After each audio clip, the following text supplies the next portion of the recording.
Today we acknowledge that this event is taking place on the traditional territory of the Indigenous peoples of Turtle Island, including the traditional lands of the Anishinaabe, the Haudenosaunee, and the Ojibwe peoples, and on lands connected with the Lake Simcoe-Nottawasaga Treaty of 1818. This is the home of a diverse range of Indigenous people whom we recognize as contemporary stewards of the land and vital contributors to our society. I will look to the Deputy Mayor for the motion to adopt the agenda. And the motion is that the content of the Strategic Initiative Standing Committee agenda for September 9, 2020 be adopted as amended.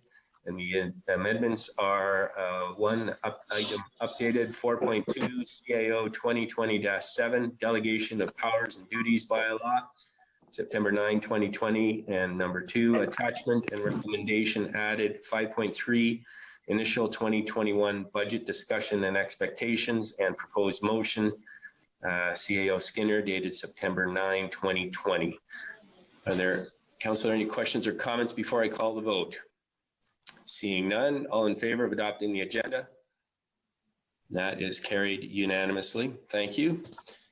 And declarations of pecuniary interest. Are there any declarations of pecuniary interest today, Council? Seeing none, if you find yourself in that situation as we get through the agenda, please let us know. Under item 4, staff reports, item 4.1 is the auditor's report 2019 financial statements. And I understand we have Sue Bragg, partner from Baker Tilly SGB LLP, to present to us today.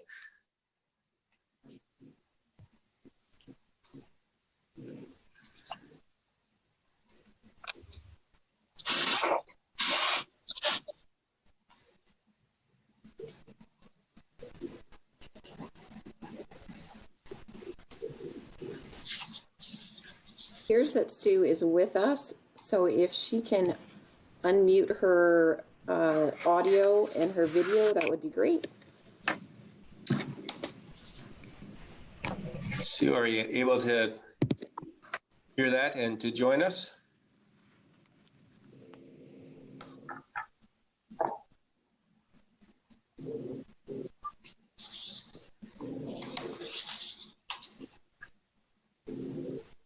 See, Sue is here. It looks like her audio should be working.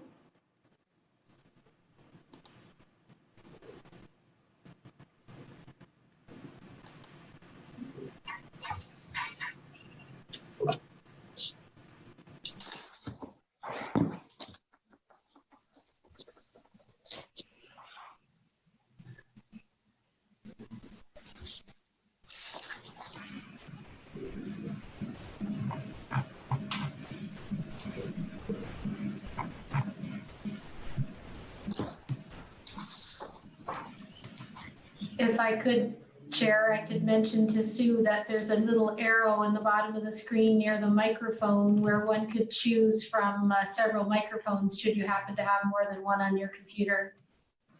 Okay. Hopefully that's of assistance.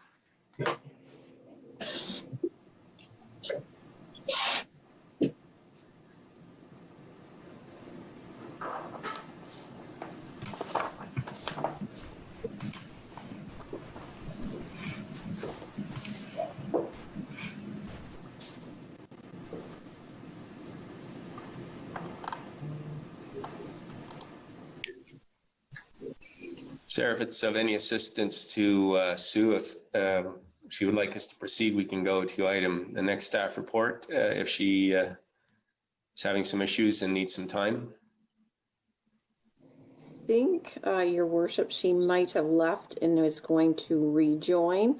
Okay. But we can definitely move on to the next one until we get her set up. We'll give her a couple of minutes. I don't want to get started on the next item, which is a lengthy report and is important as well. I don't want to get partway into that and then go back. So we'll give her a couple of minutes. And if we still have issues, then we'll move on to the second item. I believe we've lost Councillor Comey. Okay. Chris, maybe you can reach out to Councillor Comey and see if she's having difficulties.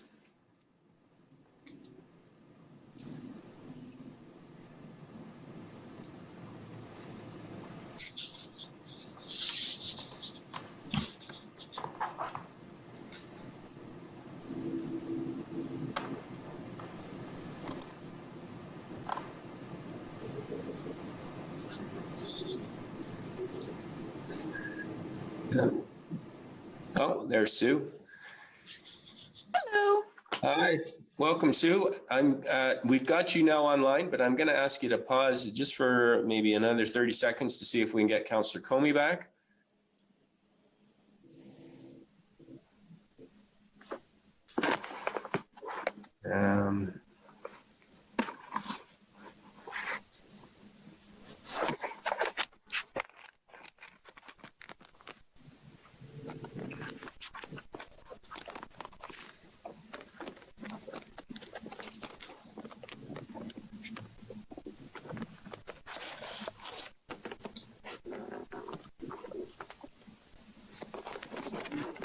Excuse me, Your Worship. I just heard from Councillor Comey. She is trying to reconnect at this time. Okay, we'll give her another 30 seconds then. Thanks, Chris.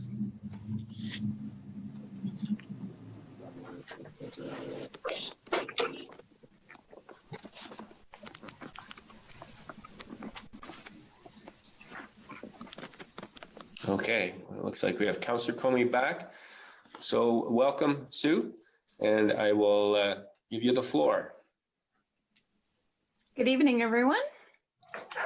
Sorry about the delay. I didn't realize until everyone started talking that I didn't have any sound on my laptop, so I had to make a quick change to my iPad. Technology is wonderful. So in your agenda packages, you received a copy of the draft financial statements. And as in prior years, the draft financial statements were prepared by your very own Treasury staff. We have simply appended our audit report to that and of course gone through everything with a fine-tooth comb, from spell check to footing to checking every number and every word. So they are available, as I say, as part of the agenda package. Part of the agenda package was also the draft management letter, which included a point regarding water department inventory. And so without further ado, let's move on to the next slide. And as in prior years, it is consolidated, including the library and the BIA figures as well. We are expecting that that a quorum of council will approve these draft financial statements, and thus the audit report is dated September 21st. And it is an unqualified opinion, as it has been in prior years. Next slide. So this is a snapshot of the consolidated statement of operations that's part of the audited financial statements. And of course, the one line that is always has the largest variances when we look compared to both budget and actual is the capital and other revenue line. You can see there that the forecast or the budget was approximately 16 million. Actual was under 3 million, and last year was about 17 million.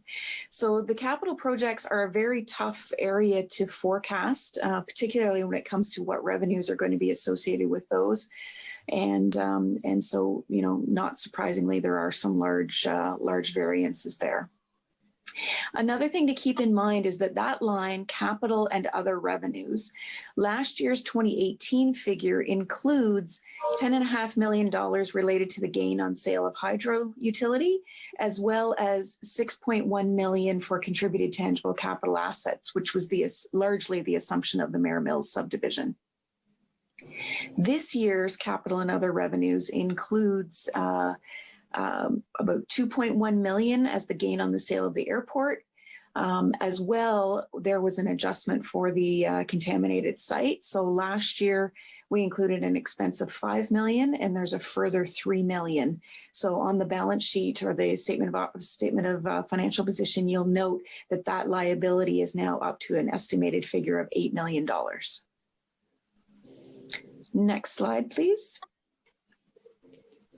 In terms of other variances related to the statement of operations, net municipal taxation increased approximately 1.3 million, and it was about $700,000 greater than budget.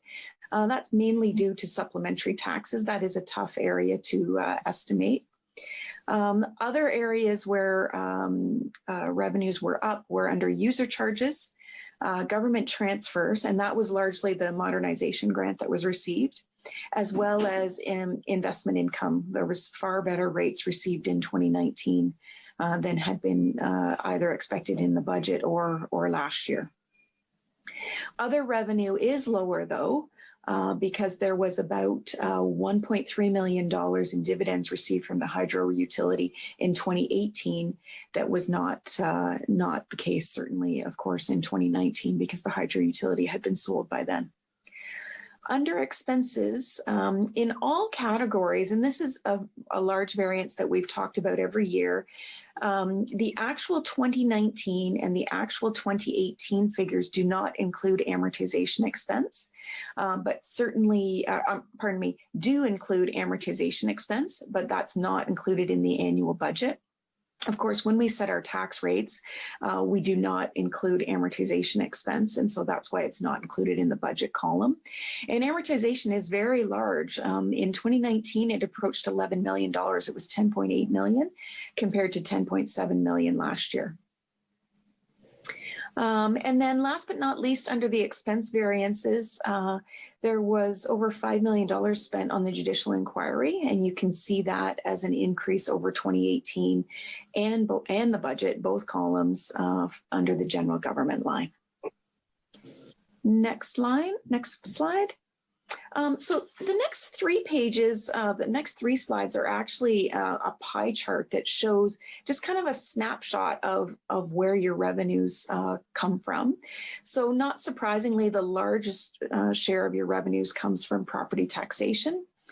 User charges also make up a significant component, and between the two of those, they're well over 3/4 of your total revenues. Next slide. Financial activities. So this is breaking down your expenses by the various departments so that you can see there it's actually fairly evenly weighted between general government, protection services, and so on. Of course, the general government for 2019 is significantly higher, as I mentioned earlier, related to the Judicial Inquiry. So that section of the pie wouldn't normally be that large. Next slide. And then last but not least, this is looking at your expenses based on what the object was. So salaries and benefits make up obviously the biggest portion, but also some significant dollars, as I've mentioned before, amortization expense, and then contracted services and materials as well. Next slide. This is the top section of the consolidated statement of financial position. So the top few lines make up the financial assets. And so this shows your cash and investments, and then your other various receivables. And one of the statistics that we look at is cash and short-term investments as a percentage of your operating expenses. The Ministry of Municipal Affairs publishes averages, and the provincial average is about 25%.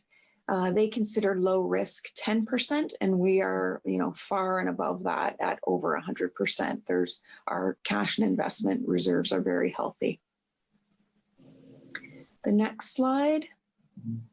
Taxes receivable is something else that we look at, and the ministry considers anything low risk below 10%. We're actually under 6%, which is right in line with the provincial average. And as you know, we audit 7 local municipalities, and we find them to be in the 4 to 10% range. So the town is well within that. Next slide. Accounts receivable, we're about 6.2 million this year compared to almost 10.3 last year. And that's because there was a large amount, about $3.2 million outstanding related to the sale of the hydro utility last year. And so that's included in the 2018 figure, and of course was paid subsequent to year end, and was not an issue or part of any of the figures at the end of 2019. The other reason for the decline is that EPCOR is now billing our water and sewer monthly rather than every other month. And so rather than 2 months of outstanding, that's only 1 month that's outstanding. So that improved our position year over year by about 1.1 million at the end of the year. Next slide. Long-term receivables. This is up in the $10 million range, and previously it had been much lower than that. But part of the EPCOR deal was that there were several different debt instruments, 4 in total, that were assumed, and so those appear both under long-term receivables and as part of our long-term debt, because as part of the deal we had to assume those debt instruments, and they are, you know, while I know that that entire amount is really what we need to look at, it's listed in the long-term debt note as 4 separate debt instruments because they are 4 separate instruments, and that's how we have to disclose them. The remaining balance in this $10 million figure is made up of receivables from benefiting landowners for water and sewer servicing that's happened over the last number of years. Next slide. Now, this is just a snapshot of the liability part of the statement of financial position. And you can see that accounts payable, accrued liabilities, and accrued interest is up considerably from last year. And that is because, sorry, I just need to refer to my notes here quickly. At the end of the year, there was about $1 million in development charges owed to the county and the school boards for their share of the DCs. And in 2018, that had been paid prior to year end. This year, that wasn't the case at the end of 2019. The other item I want to highlight before we move on, although I will talk about it again on a later slide, is that the liability for contaminated site, so related to the terminals, has increased from 5 million to 8 million during 2019. Next slide. This is deferred revenue and obligatory reserve funds. So we have to set these funds aside, and therefore on the statement of financial position, they're recorded as a liability. And you can see that the Development Charge Act funds increased, you know, about $9 million over the course of the year. There were significant additions to development charges from developments such as Eden Oak, Law Cranberry Resort, and also the Monaco development. Next slide. Long-term liabilities. You can see that there were certainly no new long-term debt taken on during the year, but there were regular repayments made throughout the year. This slide, we've also shown the liability for the contaminated site. And one of the statistics that we look at is what are your debt service payments as a percentage of revenues. Both the provincial average and what the ministry considers low risk is in the 5% neighborhood.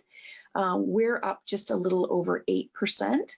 And when we calculated that percentage, we did take out the EPCOR related debt because that's really just offset between the receivable and the long-term debt. If those figures were included, this percentage would approach 9%. It would be about 8.8%. Next slide. So this is the total net financial assets. So if you were to liquidate all of your financial assets and pay off all of your debt, there would be about $34 million remaining in theory. And it's interesting, when the ministry looks at this, at net financial assets, they actually expect you to be in a net debt position, which certainly you are not. And so while I know this shows as negative 100, it's actually a positive thing because they are expecting that you would have net debt of about 50% of your municipal tax levy, when in fact you have net financial assets equal to your municipal tax levy. So it shows kind of funny on the slide, but that is that negative 100% is definitely showing you much better than low risk or the provincial average. Next slide. Tangible capital assets, obviously it's the biggest figure on the statement of financial position. So it's a place that we spend a lot of time on. And the figure stayed relatively the same year over year. And that just means that the amount that was amortized and the additions to capital assets were roughly the same. And the one ratio that we look at is related to asset consumption ratio. So that is how much of your capital assets have already been consumed or amortized. And you're in about the 41% range, and low risk is considered 50%. So you're, just below what the province considers low risk, and pretty much on par with what the provincial average is. If we look at the next slide, we can see what the various components of that are. And obviously land shows fully in the green because all of that is remaining. We don't amortize land. It really doesn't change in value. But you can also see that in the areas of machinery and equipment and vehicles, certainly more has been amortized on those than is the case if you look at buildings or our linear assets. The linear assets include roads, water and sewer lines, sidewalks, that sort of thing. Next slide. So just some other disclosures that I want to make sure that council is aware of when they go through the financial statements. I mean, I'm sure you've all gone through this word for word, but just some notes that you wouldn't necessarily see in other municipal statements if you're looking at them. So of course, the one that I've mentioned already is the liability for the contaminated site related to the terminals. Also note 19, we've disclosed the commitment and the dollars related to the judicial inquiry. And as I mentioned, those expenses are included on the general government line on the statement of operations. Note 20 discloses the details on the sale of the airport. And it calculates the overall gain on sale. So you can see in that note that the finance staff have detailed, how much was received, how much was spent on legal costs, what our original cost was, and the difference between all of those figures is the gain. So not to be confused with what the sale price was or what the cash was that was received, but that for accounting purposes is the gain on the sale of the airport that's detailed in note 20. And then last but not least, note 21, unfortunately, this is a note that we've had to include in all of our assurance financial statements that have been issued since March. And so this details what exactly the town has done related to COVID-19. Next slide. So as I've said before, note 11, the accumulated surplus note is my favorite note. So the town's total accumulated surplus was $245 million at the end of 2019. And that accumulated surplus is made up of several different components. And keep in mind that the accumulated surplus is the difference between all of your assets and all of your liabilities. It doesn't necessarily represent cash in the bank.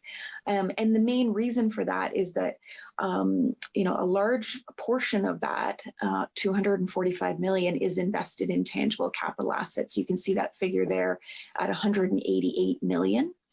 The current fund surplus is in a negative position, and that is because the liability of $8 million related to the terminals is included in that figure. It is broken out in note 11 so that it's clear for the reader, but for purposes of this slide, we've grouped it. And then you've got reserves and reserve funds of about $65 million. And again, that's an allocation of your surplus. It doesn't necessarily mean that you have that much money in the bank, although, as I mentioned earlier, your cash balances are very healthy. And one of the statistics we look at is reserves as a percent of operating expenses. So the ministry considers anything around 20% low risk. The provincial average is about 68%, and we're actually sitting at 107%. And this next slide details the reserves and reserve funds. Many of them, the balances don't change that much from year to year. But if you look under the first line under reserve funds, that is the current purposes balance. And it was depleted significantly. There was about $2 million taken from it related and used for the Judicial Inquiry. And then in contrast, the last line that we see there, the Collis share and airport sales, that reserve fund is sitting just under 18 million, and it increased during the year, of course, because of the sale of the airport.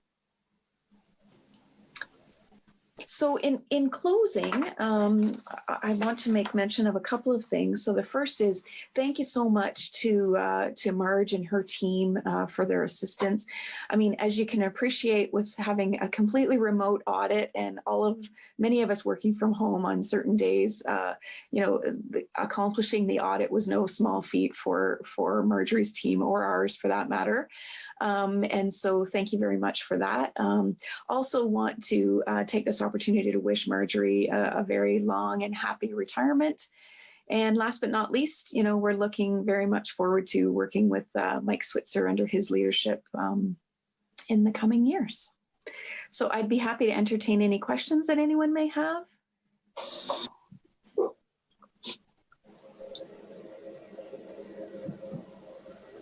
Thank you very much for that presentation, Sue. And before we get questions from council, I will ask if there's anyone in our audience who would like to pose any questions or has any comments on the presentation we just received from the auditor. Sarah, do we have anyone who would like to speak to that in our audience?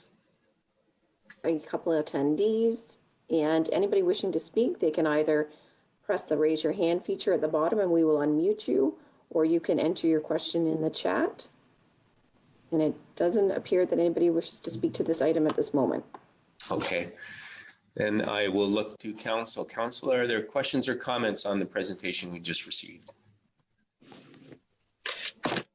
Councillor Hamlin, and then Councillor Doherty. Hi, thank you so much, Sue. That was a great presentation. I like how you pulled out the financial statements and made them into charts and summarized it. So I have just a couple of questions. One, you did a pie chart on showing how the expenses of the town were divided. And there was one that was almost 22% and you called it environmental. What does environmental mean in that context? Environmental is water and sewer mainly. I see. Okay. Yeah. Thank you. And also, could you just explain why the contingency for the contaminated site, which of course is the terminals, as you mentioned, has increased from 5 million to 8 million? Well, my understanding from talking to finance and looking at the reports from the consultants that had looked into this was that it's sounding more and more like the minimum amount that's going to be required to deal with that issue is $8 million. Last year, I think there was some thought that something could be done for about $5 million. And so that's why we increased the liability this year. Okay, thank you. Also, you showed the amortization of tangible capital assets, which is a bit of a mouthful for me. But as I understand amortization, it's an annual decrease in the value of an asset to show it's reducing value. Do you know how that compares? Like, we've heard lots at council meetings before this one about our asset management plans, where we're trying to save every year to replace assets because they're wearing. Do these two things relate at all, or are they totally separate? Unfortunately, they don't relate because for purposes of the audited financial statements, we have to base the cost and therefore the amortization on what the purchase price was historically. And of course, with inflation and everything becoming more expensive, there's absolutely no way that the town would be able to replace their existing assets based on the cost that's included in the audited financial statement. So I would think, and I haven't spent a lot of time looking at the asset management plan, but the numbers that you would see there would be far higher than what you would see here on the audited statements. Okay, and then I just have one other question. You showed a substantial shortfall in capital projects for this year, or for 2019. I think it was in the neighborhood of 20 million. Does that relate to the extraordinarily high reserves we have for development charges? Why those numbers? Like, do they? So I think what you're referring to, and we had taken a snapshot on one of the first slides of all of the sort of other revenues. And you're quite right. There was a large difference between what was budgeted to come from contributions from obligatory reserve funds. Like, it was in the neighborhood of about $13 million, and only $2 million actually got pulled from those reserves. And that was because projects didn't get completed to the extent that we thought. The other difference between last year and this year was that last year included about 10.5 million related to the hydro sale, whereas this year included only just under 2.1 million related to the airport sale. And then the other major variance would be last year's capital revenues included over $6 million related to the assumption of the Mare Mills subdivision. And this year there were no new subdivisions assumed. So lots of different factors in there. And that's probably one that you will want to look at on the bottom of the statement of operations to see the various lines, because lots of different factors affecting that one for sure. Okay, well, thank you so much. All right, Councillor Doherty. Thank you, Your Worship. And this question, it may be for Sue, or it, excuse me, oh, excuse me, maybe for our treasurer. Excuse me, and the, oh dear, excuse me. Wow. It's been suggested that we could have or had the option to set up a liability line for the judicial inquiry, similar to what we did for the terminals, so that it's showing separate from all of our other expenses, and it also shows, I guess, as an unusual item. Is there a particular reason why we did it the way we did it? Perhaps you could explain that to me. Sure, I'll try, and then if Treasury staff want to jump in, they're welcome to, of course. So first off, like the issue of the terminals is a little bit unusual because we have set up that liability, and so it shows on the statement of financial position. But the judicial inquiry, that money is spent and gone, so it's not a liability. We haven't tried to estimate further costs that are coming for the judicial inquiry. What's included in these statements is just what has been spent. I mean, there could have been a small amount that was owing at the end of the year that would be included in accounts payable, but it's not the same accounting issue that we have for the terminals, because in that case, we've basically set up an estimate of what we think that liability is for that contaminated site. In terms of presentation of the expense, perhaps Treasury needs to speak to that, but certainly from an audit point of view, I was quite happy not having it shown as a separate line, because they did include the disclosure of the expense separately in note 8. And so it's clear to a reader how much was spent on that line. And I don't know whether Treasury has any further comment on that, but. Marjorie, would you like to add to that? Certainly, Your Worship. It was my feeling that after the point in time that Council had approved the fact that we should go ahead with the judicial inquiry, it became a normal operating expense, which is why I wouldn't consider separating it from the other expenses, because once committed, we have to pay no matter what. Whereas with the amount that we've set aside for the terminals, it will perhaps take years to be paid. So similar to what Sue said, we've already spent the money on the judicial inquiry, and we're just setting aside part of the surplus amount to cover any potential recoveries or rehabilitation that may have to happen on the terminals. Any follow-up, Councillor Doherty? No, thank you very much.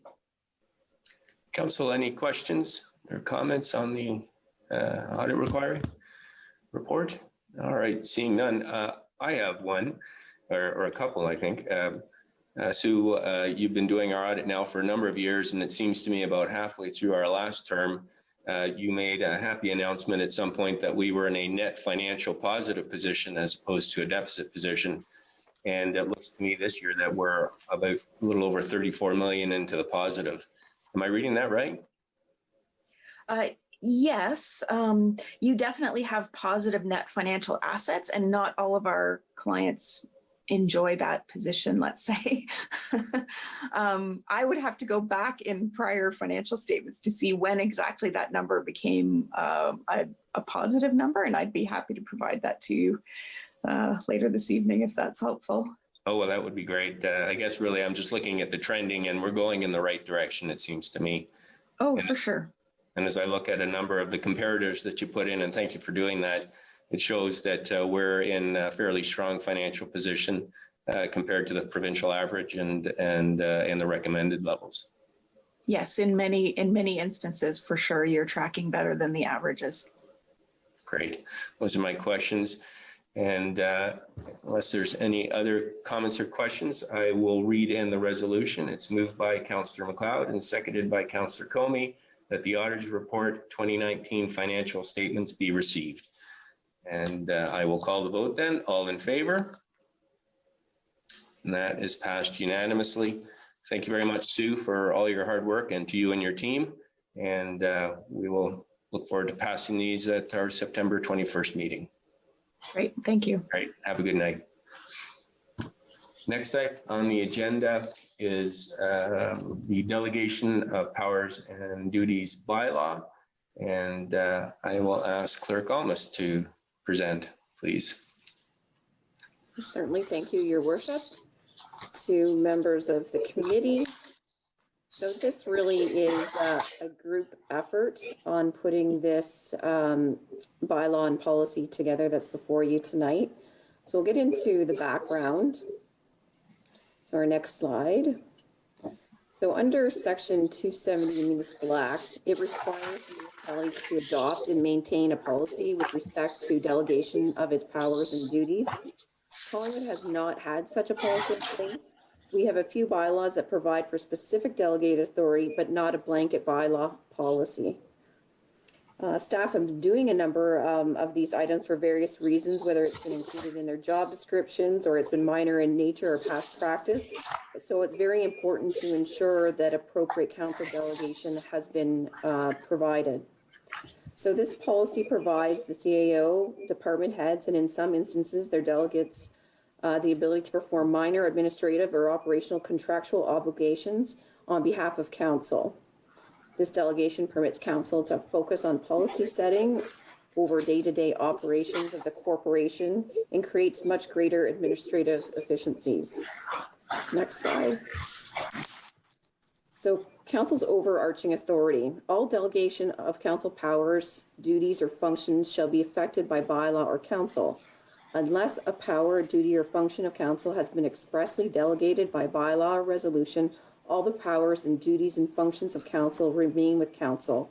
However, council still maintains this authority should the CAO or department head feel that the matter is significant or of council importance to be decided by council in a public forum. All delegated powers and duties can be revoked at any time. Next slide. So general provisions, delegations are limited to administrative power only and not legislative.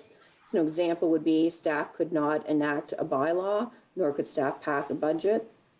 Delegations are limited to their respective departmental functions and shall be granted only by the CAO or department head, or if there is a designate specified. Any expenditure of funds must be within the council approved budget for that matter. And any delegated authority that delegates that the delegate or CAO deems to be significant in nature shall require a memo to council outlining the nature of the matter and any associated expenditures for inclusion on a consent agenda of the next appropriate standing committee or committee meeting agenda. So this is to ensure accountability and transparency for council and the public. Next slide. Designates, where council delegates a power or duty to a delegate. The delegate may appoint a designate to fulfill the responsibilities of that delegated power or duty only where expressly permitted. Designates would be able to execute routine administrative functions that would not warrant the outright approval of a department head. And examples that we provide are temporary road closures, issuance of business licensings, or this could be a matter in which they are in the absence of the CAO or director, that power can be delegated. And the following is the proposed delegated authority list of items. So these have been identified within the report and in the draft bylaw. So they include all of these provisions, including inclement weather. So we can go through all of them, or if anybody has any specific questions about specific ones, all department heads are available to address any specific questions that you might have. All right. So that's our very brief summary, and we're all available to assist. Thank you. Thank you very much, Sarah. And I will look to the gallery if there is anyone in our audience that would like to comment or has questions about the report on the delegated authority. And now is your opportunity. Okay.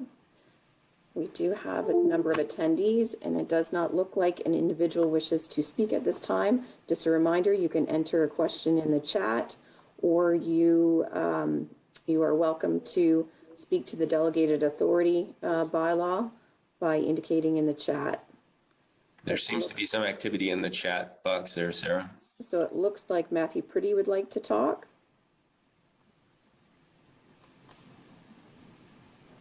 Okay. All right. So Matthew should be able to speak. Matt's joining us by phone. Are you, Matt, go ahead. It looks like you've been unmuted.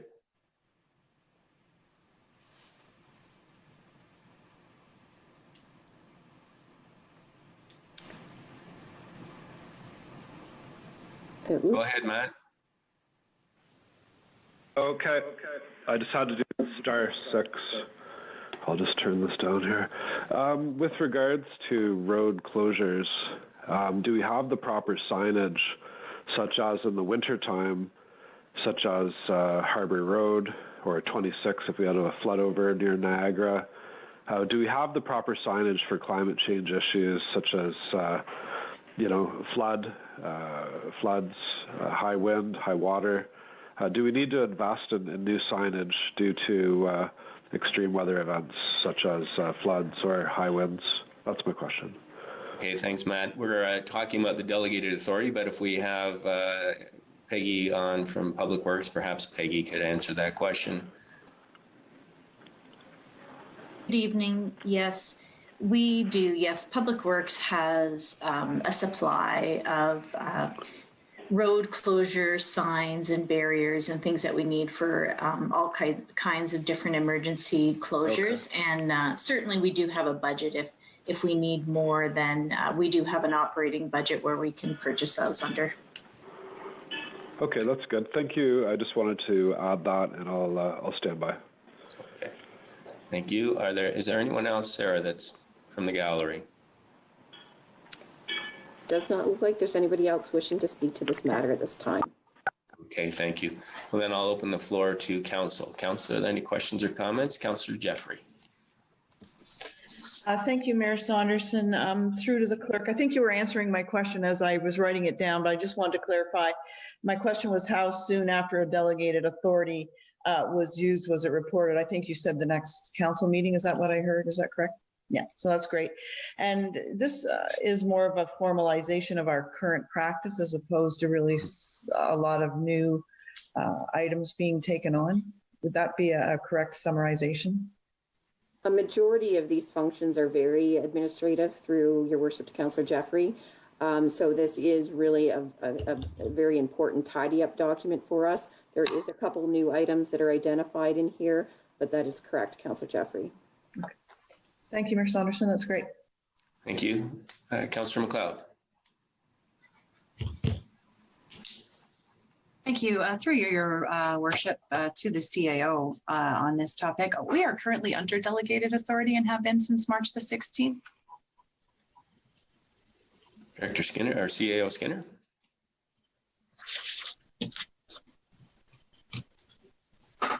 Thank you, Your Worship. Through you to Councillor McLeod.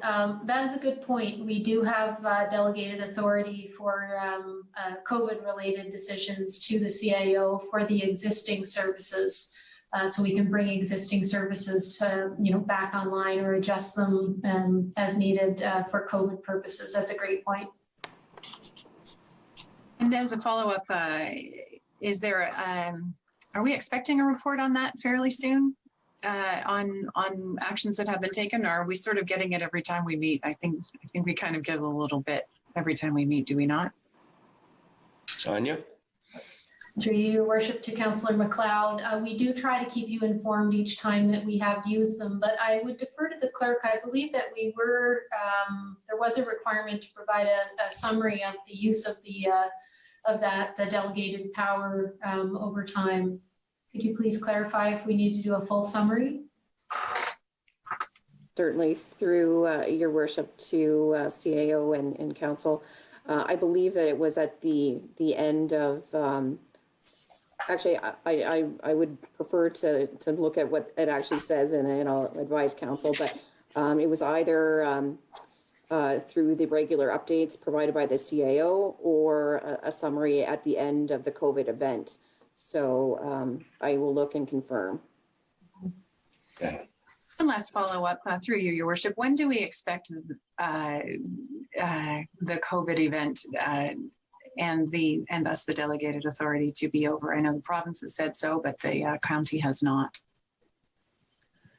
At what point does delegated authority end?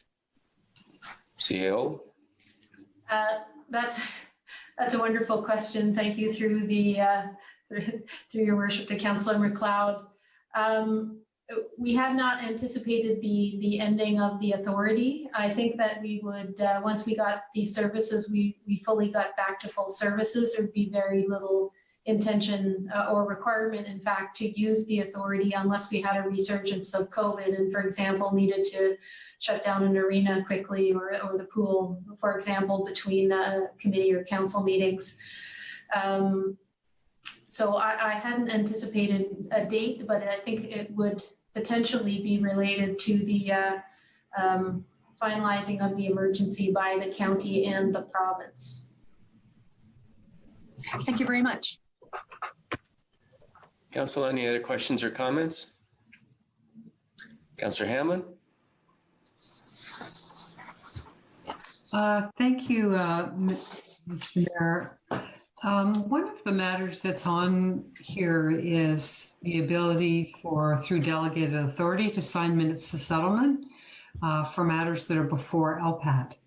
And I wanted to ask through you, Mr. Mayor, our acting CAO, whether she would be content if there were words added that would clarify that the ability to execute minutes to settlement would be following council direction.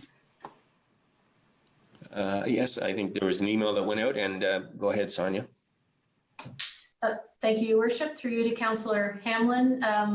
We would have no concerns with that, and did, in fact, from a staff perspective, would always want to make sure that we were following the general litigation strategy that would have been set out with council, and clarifying that in the delegation in the bylaw would be of no concern, and perhaps add good clarity to staff.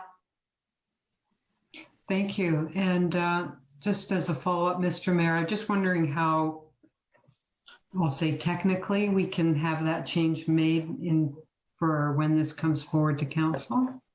Well, and there's just one of two ways. There was an email that went out with some suggested wording, and if you'd like to put an amendment on the floor to incorporate that wording, then we would vote on the amendment if you get a seconder, and then it would be included going forward. Or you could refer the matter back to staff and ask that they come forward with wording at the council meeting on September 21st.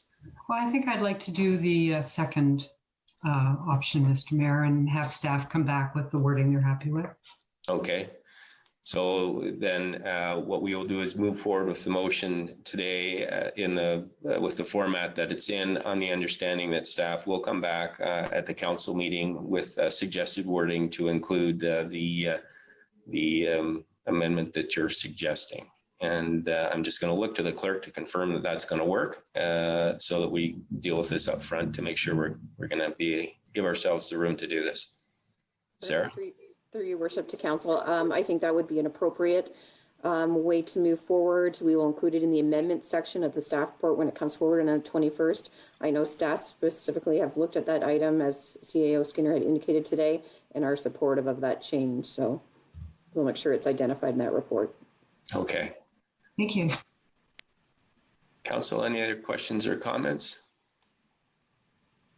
Before I call the vote, just a comment to commend staff, Sarah, for this work. With the public notice policy, this is something to clean up and get our policies in order to comply with the legislation, and it's a thorough job. So thank you for that.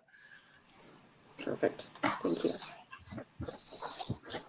So the motion is moved by Councillor Comey and seconded by Councillor Madigan that council receive staff report CAO 2020-7 and approve the delegation of powers and duties bylaw as attached hereto, with the potential amendment as discussed. And I will call the vote then. All in favor? And I'm just looking at Councillor Comey. When calling the vote on the delegation bylaw? Okay, good. So that is passed unanimously. Thank you. Item 4.3 is CSS. Can you not see me? Okay. Sorry, guys. It's really wonky. Okay. CCS 2020-6, path forward, the Collingwood terminals. And I will look to CAO Skinner. Thank you, Your Worship, and I will look to Executive Director Culver to talk about this report that he's done quite a bit of work in putting together. Thank you. Go ahead, Dean. Thank you, Mr. Mayor, members of council. I would say, before I take any more credit, CEO Skinner put a tremendous amount of work into it beforehand and has been right by my side through the development of this report. I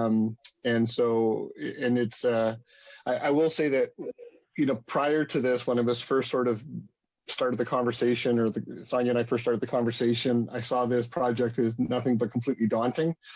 It's a massive project to undertake, regardless of the outcome, regardless of the steps forward. Somewhere along the way, it became really, really interesting. And I think at this point, I would actually throw the word exciting in there at some point, because as we're sort of going through all the different steps and getting responses to the white paper and speaking to members of the public and speaking to actually just sort of fairly apropos interested bodies, I would say. It's actually become really interesting to sort of look at the possibilities and define some of the challenges that we see. We know, for example, that there's a spirit that understands the terminals to have a heritage aspect, and we couldn't define that. We just knew that it meant something to some people. And it really didn't even matter sort of how many people. We just knew that there were people who were very passionately invested in the spirit of the terminals. So to go from understanding that sort of nostalgic reaction all the way to sort of understanding that we really need to do a heritage assessment to really kind of quantify or define that that aspect, that's actually a really exciting shift for us, because when you're living in the murk, it's really hard to kind of figure out how to give advice to council, but this really gave us something to work with. Other things such as how would a request for proposals work, and knowing that, attempts to sell the terminals have occurred in the past. There have been proposals in the past, but starting to get a sense of what a process might look like, who might be involved in that process, how a measurement might happen. That's actually really exciting, because we actually talked to people who really had ideas with merit. And so it was really exciting to think that might be an outcome. Along the way, obviously, we have this conscious parameter of cost. We know, for example, that the liability has risen to $8 million. We know that the redevelopment cost is significant for a municipality of our size. And so, we had to live within sort of the fiscal parameters that we understand, at least atmospherically, around this project.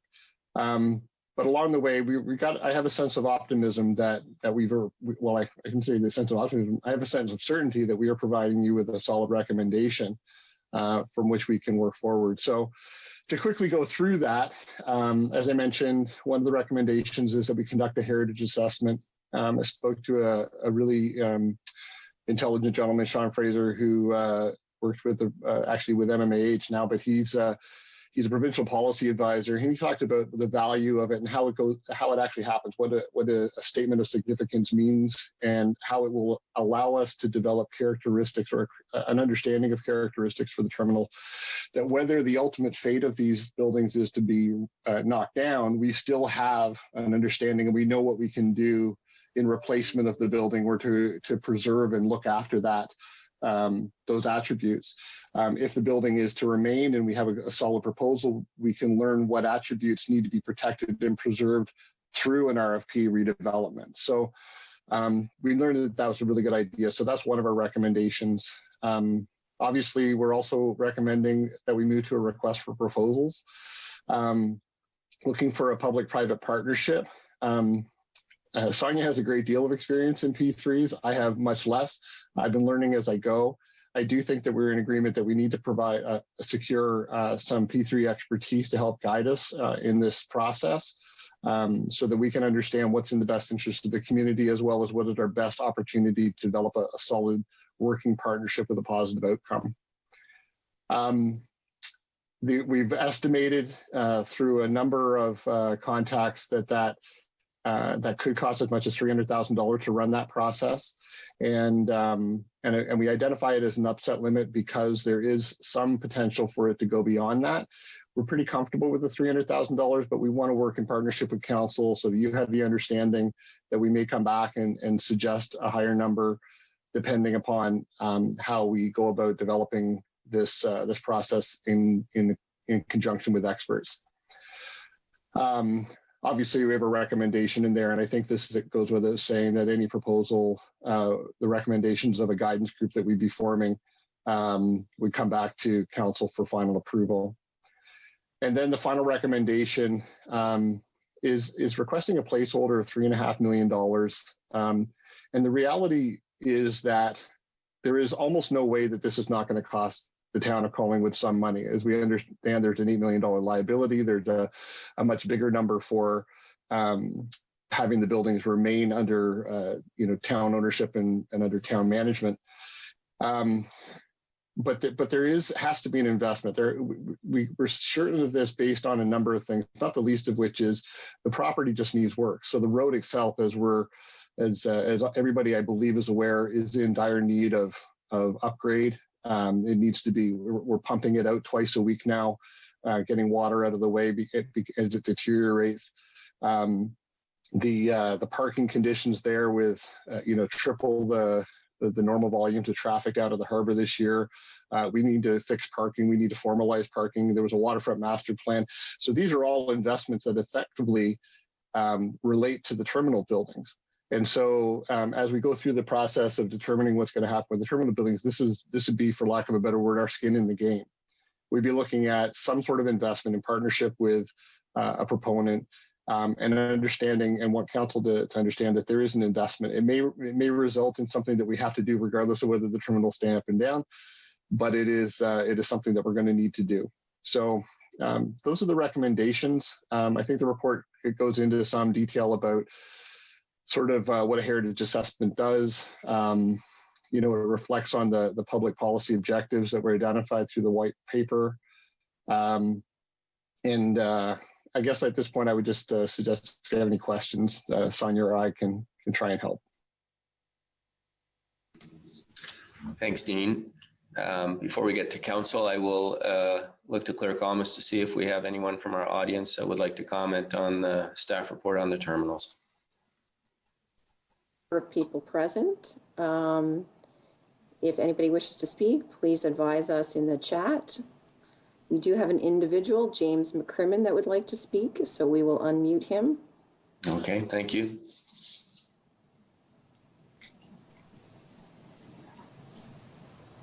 Hi, thank you for taking my question.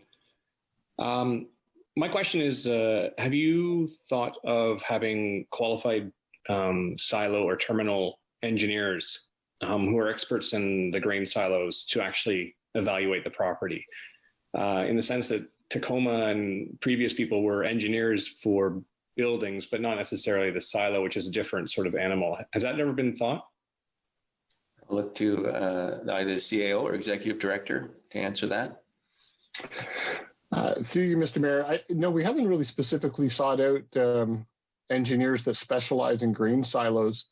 It's an interesting thought, and I'll be honest, it's not been presented to us, and we haven't really gone down that path. We have, as the caller mentioned, engaged services engineering to get a structural assessment, and more importantly, I guess more pointedly, a hazardous condition assessment of the terminal building, because that was sort of the point of the original engineering study.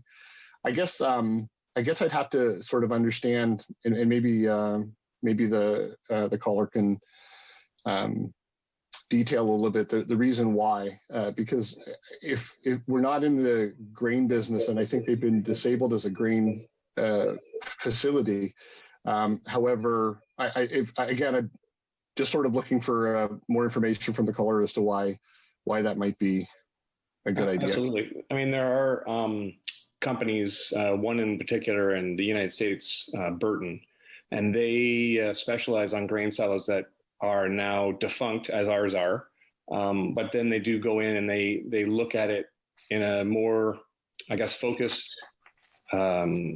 more focused program, so that when they're actually assessing how much the scaling is on the building, or how much deterioration or how much mold has been actually penetrated within the concrete, they're a bit more capable of assessing what the actual fallout is.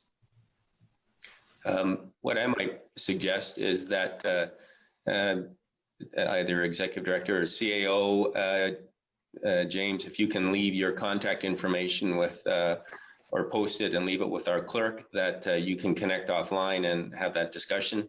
I see Sonia has part of her card up, so I'll ask CAO Skinner to comment as well. Go ahead, Sonia.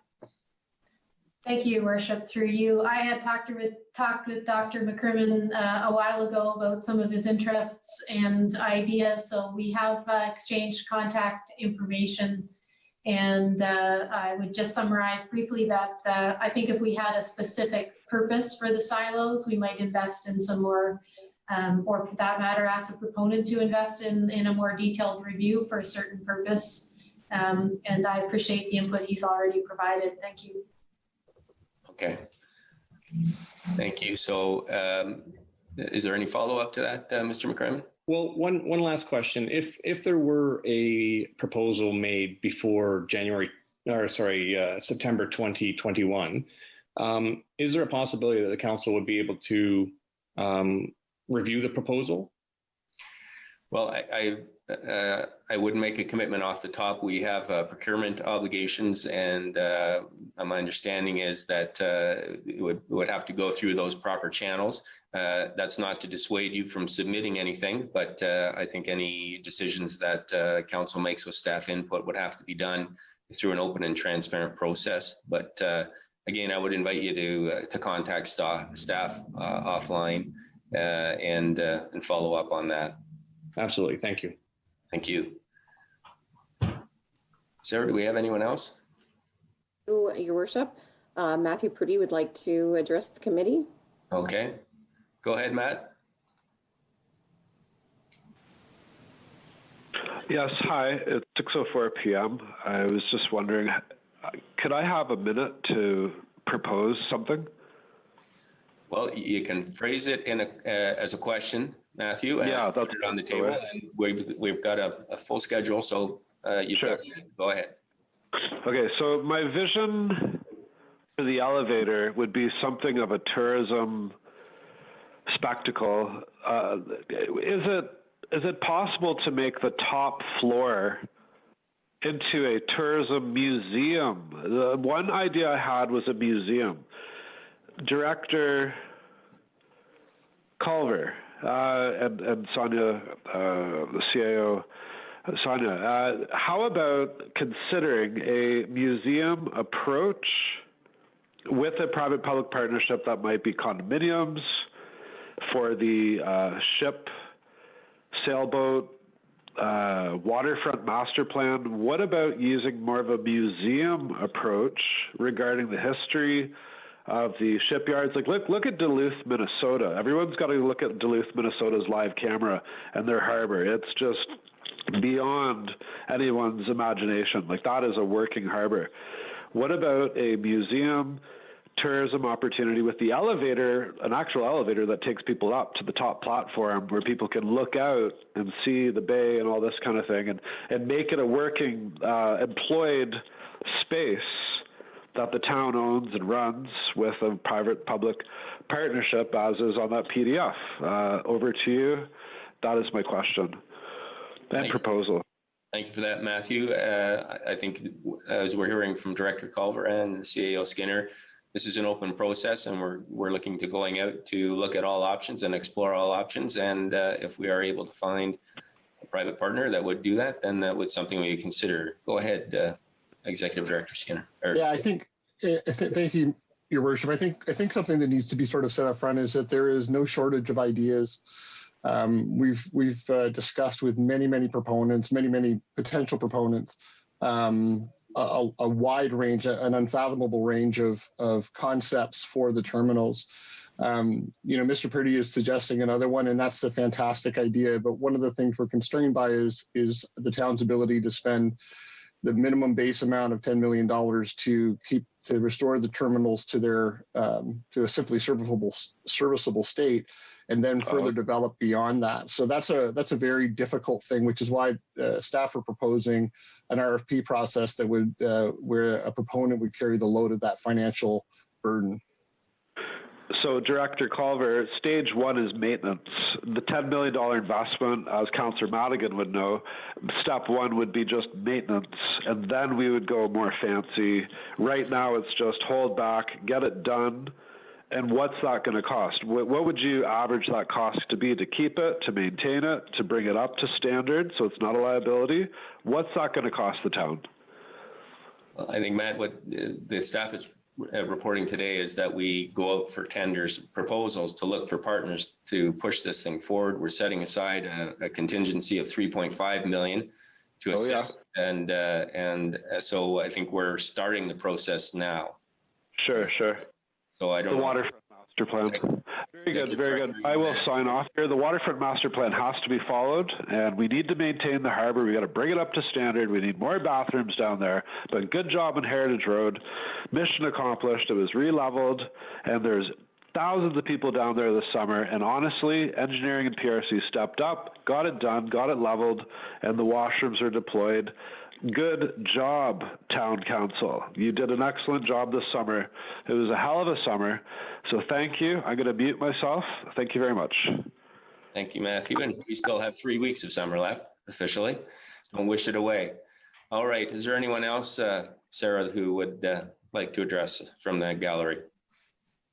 Again, if you wish to speak, please either type it into the chat or question, or choose the raise your hand feature. And it doesn't appear that there's any further comments on this item. Okay, Council, I'll open the questions to Council. Go ahead, Councillor Jeffrey. And I've got Councillor Berman and Councillor Doherty. Thank you, Mayor Saunderson. I thought this was a really fantastic report. I think it really put everything together for us, and I know how much work it was to make it easy for us to read. And I really didn't have one question until now, and that's when we refer to skin in the game at $3.5 million. Is it $11.5 million if you include the $8 million liability we have in our current financial statements? I just want to have a realistic view of what our skin in the game is. Executive Director. Through your worship, yeah, that's a good way to kind of look at it. If we were in a position of for example, in the final scenario, tearing the building down, that road still needs to be dealt with. It might not be quite $3.5 million because that's an assessment including a large scale servicing requirement. The servicing requirement might be smaller, but at the end of the day, what you're understanding is true. Any follow-up, Councillor Jeffrey? No, that was great. Thank you. Okay. Councillor Berman. Thank you, Mayor Saunderson. I just sort of like Councillor Jeffrey wanted to say I'll be supporting this as is. It far exceeded my expectations as a report, and I love the title, Path Forward. So that's all I wanted to say about it. You might even say Heritage Path Forward. Councillor Doherty. Thank you, and through you to Executive Director Culver. Thank you. This is an excellent report, as has already been indicated. The depth and breadth, and the beginnings of a way forward are make me feel very cautiously optimistic about this very important part of our heritage and one of our assets. The Tacoma study did point to some urgencies. I'm talking about the original report that came out a year or so ago. Some urgencies relative to the two towers because there is broken glass, because the glass frames are rusted, the weather elements are getting in, birds are getting in. And I'm wondering, speaking of skin in the game, whether there is some way in which the town should and could prevent further deterioration by addressing those most urgent needs for maintenance of the tower and prevention of further damage. Executive Director. So through you, Your Worship, a number of the challenges, I should say the very, very urgent challenges in the Tacoma report were addressed. The things like the sealing off of the marine tower. The marine tower is probably the most compromised part of the building, and it's because the birds have taken up habitat in there, and it's a toxic environment. So that's now sealed off from the major part of the building, and but the bin floor is actually in good shape, and the other components of the building are relatively good shape. Certainly, the Tacoma report suggests that there should be an investment, and the Tacoma report also suggests that over time that investment is going to get more expensive if we were just to sort of let it go and not invest. I think what SACAT is suggesting right now is that we move forward, with some expediency on looking for a partner, so that investment that we make is in alignment with what a proponent would need in order to enable the building for use. And I think that's it's a very tough gamble, I'll be honest, because we don't know for sure that we'll get a proponent. We don't know the proposal will be acceptable. And we have to work on a lot of details in order to get to a place where we are actually literally implementing and moving forward.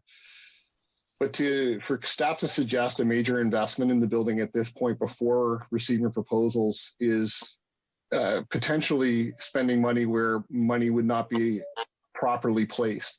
So we're kind of in a bit of a quandary trying to figure out what the right step is, and this is the step that we've suggested, that we go and find a P3 partner and hold in reserve a $3.5 million amount to be used as an investment towards the ultimate survival of that building, should it be repurposed. Councillor Doherty. So if I can just restate your answer. So within the $3.5 million that you're proposing, some of that funding could go to prevention of further deterioration of the two towers. Dean? So through Your Worship, that would be part of the negotiation with a successful proponent from the P3. So they may say, for example, we just want you to get services brought in. We'll take care of looking after the building and getting it brought back to to an appropriate standard so that we can now redevelop it into whatever the future project will be. Or they might say, you know what, we really need you to do the rehabilitation of these components of the building, and they'd use the town stake money, and they'll take care of servicing the building.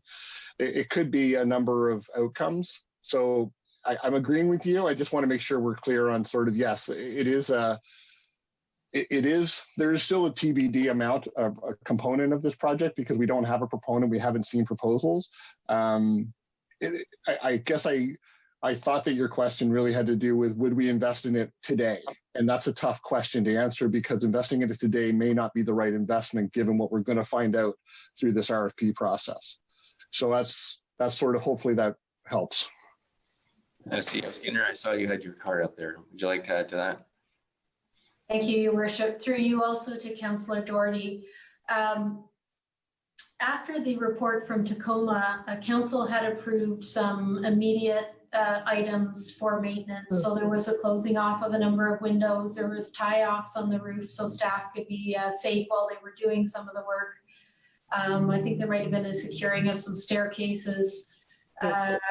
a number of things like that. And as of this year's budget, there was still, I can't remember exactly how much was in there. There are a couple different figures in my mind, but the largest one was 135,000. But I think that was all of that maintenance work, not necessarily the 2025 portion of it. Sorry, 2020 portion of it. And I would also want to look into just if any of that was slowed by COVID, because we may have some smaller amounts for immediate maintenance that should be part of the, typically would have been part of the operating budget proposed for 2021.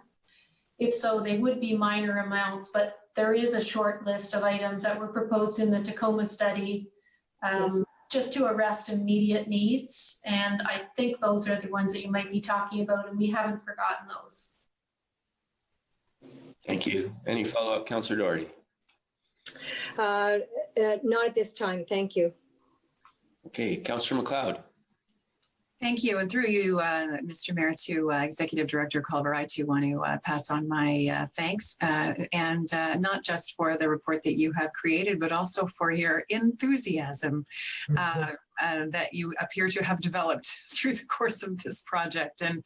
And you have spoken in previous times recently regarding projects that have been handed to you that you started with a sense of trepidation and ended up embracing. And so I, for one, am glad to see that that we are contributing to your personal growth. So my question, however, is sort of a follow-up on what Councillor Doherty had to say. And I'm looking at the timeline that is provided with the report here. And so it would appear to me as though absolutely no work will take place at the site until after at least the spring of 2022, because prior to that, it's going to be thinking and discussing and negotiating, and more thinking, negotiating, and communing with the guidance group that's going to be created. And so, am I correct in that pretty much no work can happen until spring of 2022? Through your worship, I think, as CEO Skinner has mentioned, there's some, minor sort of operational expenses we take to sort of look after things, keep things maintained and lubricated for whatever that means. But no major capital works at all until 2022. You'll notice there was a discussion about putting forth the idea of securing legacy funds to advance the road part of it. And I think there's two parts to this that department heads and kind of came back with, which is one is there's a previous discussion about postponing decisions on the legacy funds. And so we wanted to honor that recent decision and not sort of put a challenging quandary in front of council. Second thing was that until we get into conversations with a public-private partner, it's probably prudent for us to hold back until such time as we know what the essential need will be in that partnership. So there is no planned capital works. Could we do something before that? Well, again, that would be dependent upon council's will and where the funding comes from. but for right now, that's the plan. Right. Councillor CAO Skinner, you had your card up there. Yes, sorry, and thank you, through your worship. An assumption that has been made in laying out this timeline is that there would be a short listing of proponents, so that we wouldn't ask proponents to come in with their securities and 200-page proposals in the first instance. What we would do is look for a set of proposals, indicators of interest, to make sure that before people went into that level of effort, council was comfortable that the proposals that we were bringing forward and wish to entertain were in line with the public policy objectives that council would like to see, things like retaining public access to the waterfront, for example. So that does add some time to the turnarounds. And I think if anything, this timeline is doable, if even slightly generous, but I wouldn't want to be back with council again saying, whoops, we meant a year later than that. It's quite realistic with that additional, I think, needed step in the process. Dean, you had your hand up. Yeah, sorry, just to add in, because as I mentioned before, you council have the best staff in the world. Dave McNulty has just messaged me to reinforce that we are getting back to securing windows this fall. So we have budget and we're planning to get that work done this fall. And that's likely the biggest liability from the original Tacoma report. So that is being addressed. It's budgeted for something less than $100,000. And we're still looking after health and safety concerns as a matter of course. So that's over and above any RFP outcome. That's something that we've done. But I wanted to pass that on because Dave is paying attention and helping me out in real time here. Thank you, Dean. Any follow-up, Councillor McLeod? Only to say that my question was not intended as a criticism in any way. I was just trying to be clarifying and to understand exactly what it is that we're doing here, and so that I can maybe curb my own enthusiasm a little bit. Thank you. Thank you. I think it was taken that way, so thanks for the clarification. Any other comments, Council? Councillor Hamlin. Thank you, Mr. Mayor. Firstly, a comment. I just love the outline here of how we're going to proceed step by step, and that we're going to retain a consultant experienced in private-public partnership matters. And then my question is, I see by the spring we'll be developing a governance group. And my question is whether, or if there's any thoughts around how that group would be selected or what the qualifications would be at this time. Yeah. Thank you, Your Worship. That's an excellent question and something I've put a lot of thought to. I won't say enough yet, but I think where we're starting is that through different means, we're identifying a series of expertise that we need just off the cuff, ranging from engineering to architecture to heritage architecture, planning. There's a bunch of expertise that we're going to need to tap into. There's also another piece of this, which is a public consultation piece. So while we see ourselves acquiring a body of experts for the governance group, there's also a need to do an open call to the community, which will involve council in a selection process to identify members of the community who can contribute to this as well. Obviously, one of the things that's come out of this, everything we've discussed so far, is that our grain silos, as much as there are examples across the world of repurposed grain silos, ours are actually quite unique. And if you look even in Buffalo, which has the largest number of grain silos in the world, they don't have any that are like ours. And that's not to say they don't have, concrete construction and they're not, vertical in nature or whatever. But as ours sort of sits out at the end of a spit, effectively they're on water and not surrounded by any infrastructure otherwise. And these are all kind of unique characteristics. There's also sort of, as we go through the heritage assessment, landmark attributes. There's certain architectural, there's unique architectural qualities based on how they were built in record time, the period of time in which they were built. So there's a lot of there's a lot of community investment in this. And so we need to have some reflection from the community, some involvement in the community in terms of understanding how we proceed and what steps will be recommended to council or what project will be recommended to council. So that'll be an open call. And then further to that, we also see council having a role in this as well through a representative member. So we'd have to sort of establish that piece as well. Okay, thank you. My second question is just to understand the spending of the funds and again, through you, Mr. Mayor, to Acting Executive Director Culver. Am I right in thinking that we're being asked in this report to commit $340,000 for, and it may go higher, and I understand there'll be consultation as we go through, but for the process that will get us to the point of selecting a partner to do this project or saying, no, this isn't feasible? Is that what those funds are to get us through that time frame? Dean? Through your worship, in a nutshell, that's right. Okay, and then just as a supplementary to that, the $3.5 million that we've been talking about, that would be a commitment that we would make after that point. The process is finished and either we're going to get into an agreement with a private partner or we're going to say, no, that was a bad idea, we're going to demolish. But that's the point, the $3.5 million would be, we'd be looking at spending that. Is that correct? Dean? Yes, with some clarification. So the $3.5 million, just to be perfectly clear, and I think you already know this, the $3.5 million does not constitute the demolition amount. Yeah. It only constitutes additional investment in the spit in order to make it something. The demolition amount is the liability that was discussed earlier. Just for clarification, I assumed you knew that. Okay, thank you. And my last point is really just a comment. I noticed that at the end of the, I don't know what you call it, a chart setting out the steps to be taken. It suggests an update on the waterfront master plan with the spit being considered as one entity.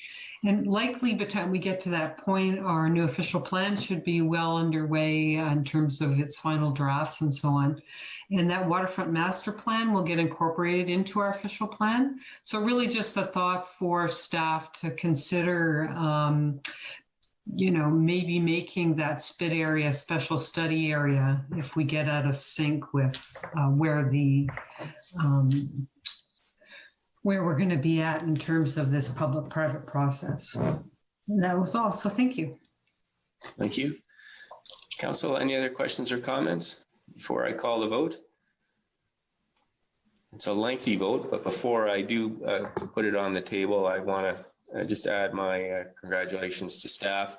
This is a very thorough report, but it also is a very comprehensive one in terms of outlining the various steps, the costs associated with each step, and the timeline.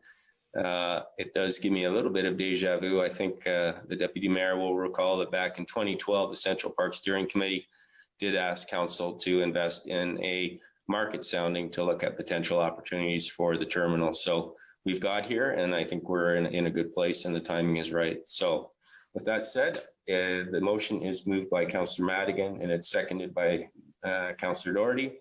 The council seek a private sector investor to redevelop the terminals and or the terminal site while upholding council's public policy objectives, which include public access to the waterfront, significant public green space, and an approach that respects and celebrates the historic significance of the terminals and the shipyards. The council directs staff to engage a consultant to conduct a heritage assessment of the Collingwood grain terminals funded up to $40,000 from the 2020 operational budget. The council authorized staff to proceed with a request for proposals for redeveloping the Collingwood terminals buildings within the parameters and public policy objectives outlined in this report. This process to include 1, acquiring through transparent procurement processes the service of consultant experts in public-private partnerships. 2, promotion of the RFP opportunity to as large a marketplace as feasibly possible. 3, acquiring through transparent procurement processes and an open application process, expert services and community participation on a guidance group to evaluate proposals. That the above authorization be subject to appropriate funding being approved through the 2021 budget process and or the asset sale proceeds decision in early 2021 with an upset limit estimated to be approximately $300,000. The council directs staff to return the proposal evaluation recommendations of the guidance group to council for final approval. And the council authorize a placeholder of $3.5 million within the proceeds of the hydro utility and airport asset sales to enable council to act on terminal or spit related opportunities, such as the potential upgrade of Heritage Drive, including utilities, and or the creation of related park facilities, with work to proceed after the RFP award non-award decision. And with that being said, I will call the vote. All in favor? And that is carried unanimously. Thank you. So that brings us to departmental updates and other business. 5.1 COVID-19 financial update. And Marjorie, I think you're taking us through that, please. Thank you, Worship. This is just going to be a quick, there's 4 slides, I believe it is, and it's just to provide updates on the costs and commitments that have been made from the emergency COVID fund to date, and also just to provide an overview of where we stand in relation to taxes receivable at the end of August. Next slide, please. Next slide after that. So far, the emergency COVID fund, we have either committed or spent $579,071 to date.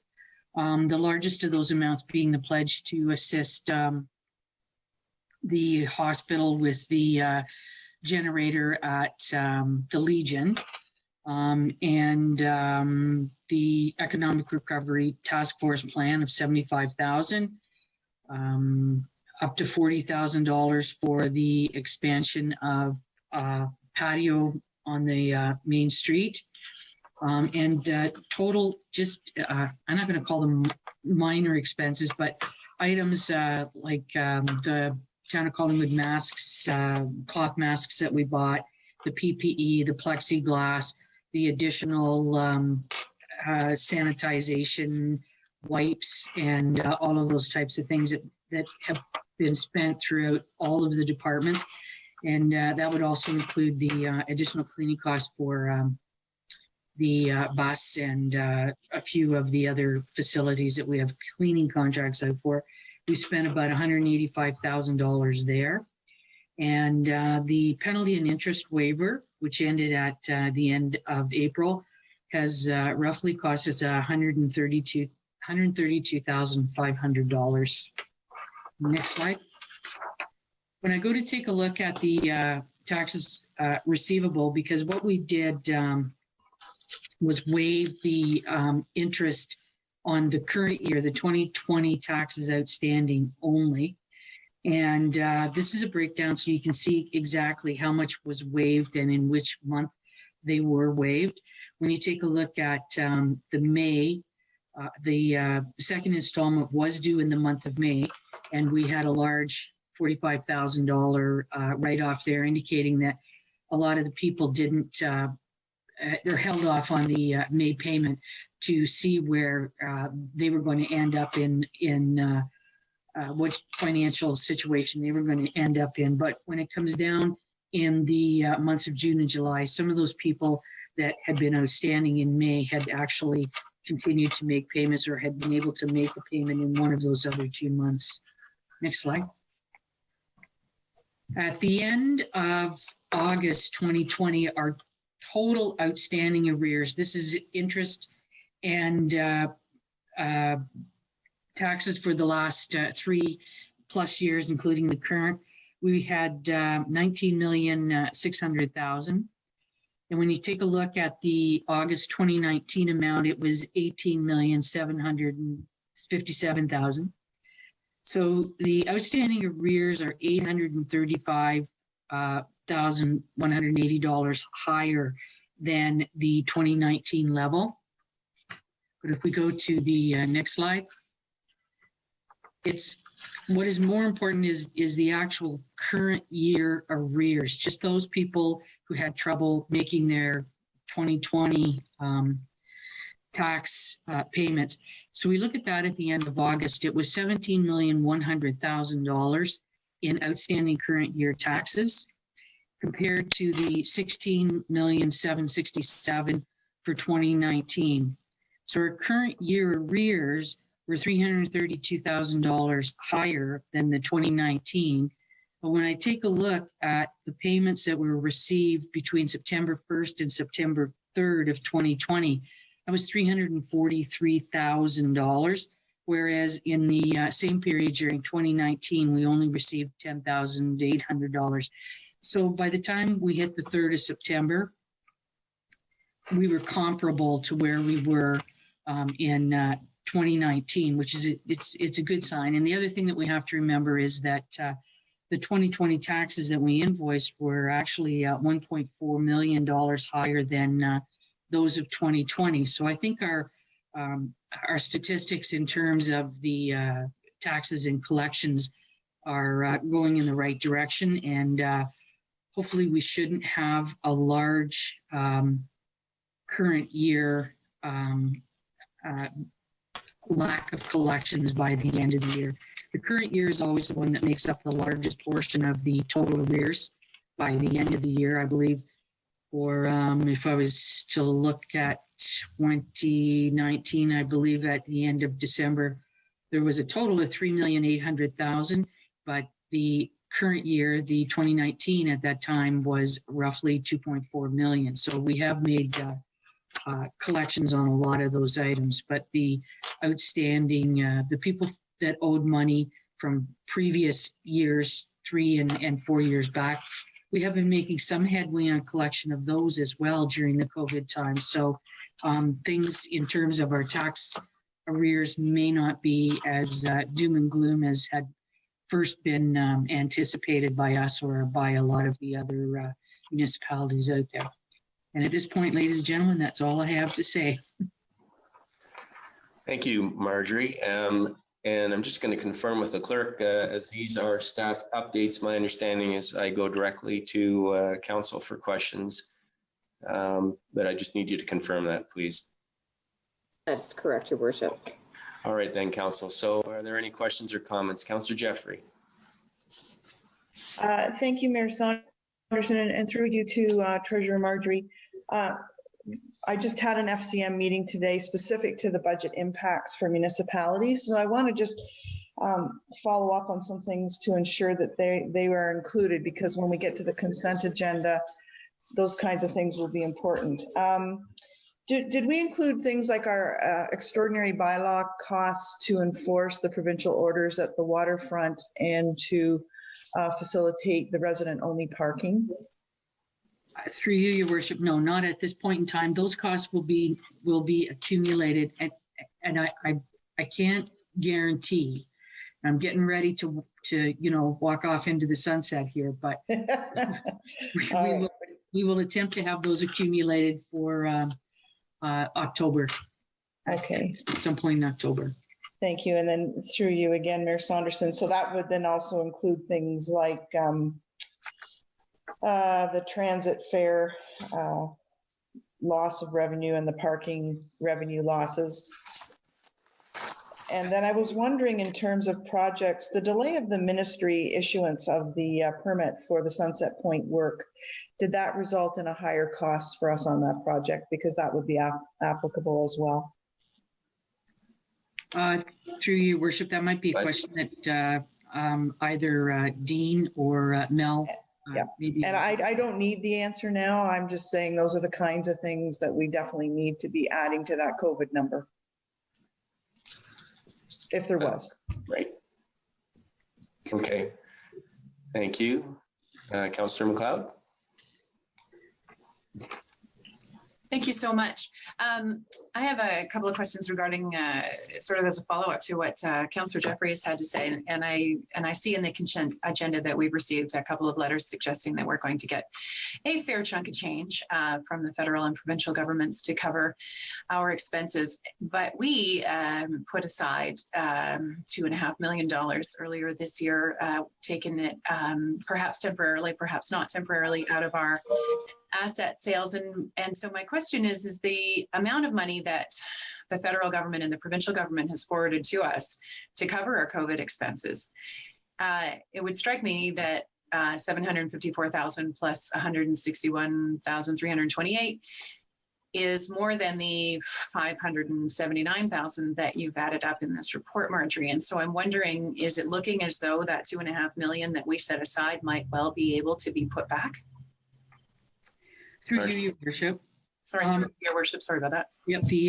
The initial resolution actually did indicate that once the provincial state of emergency had ended, any remaining funds from this emergency contingency fund would be returned to the asset sale proceeds funds. So regardless of whether 579,000 is the end number, we have reporting requirements in order to maintain receipt of both sets of those funds. So we need to have it all documented.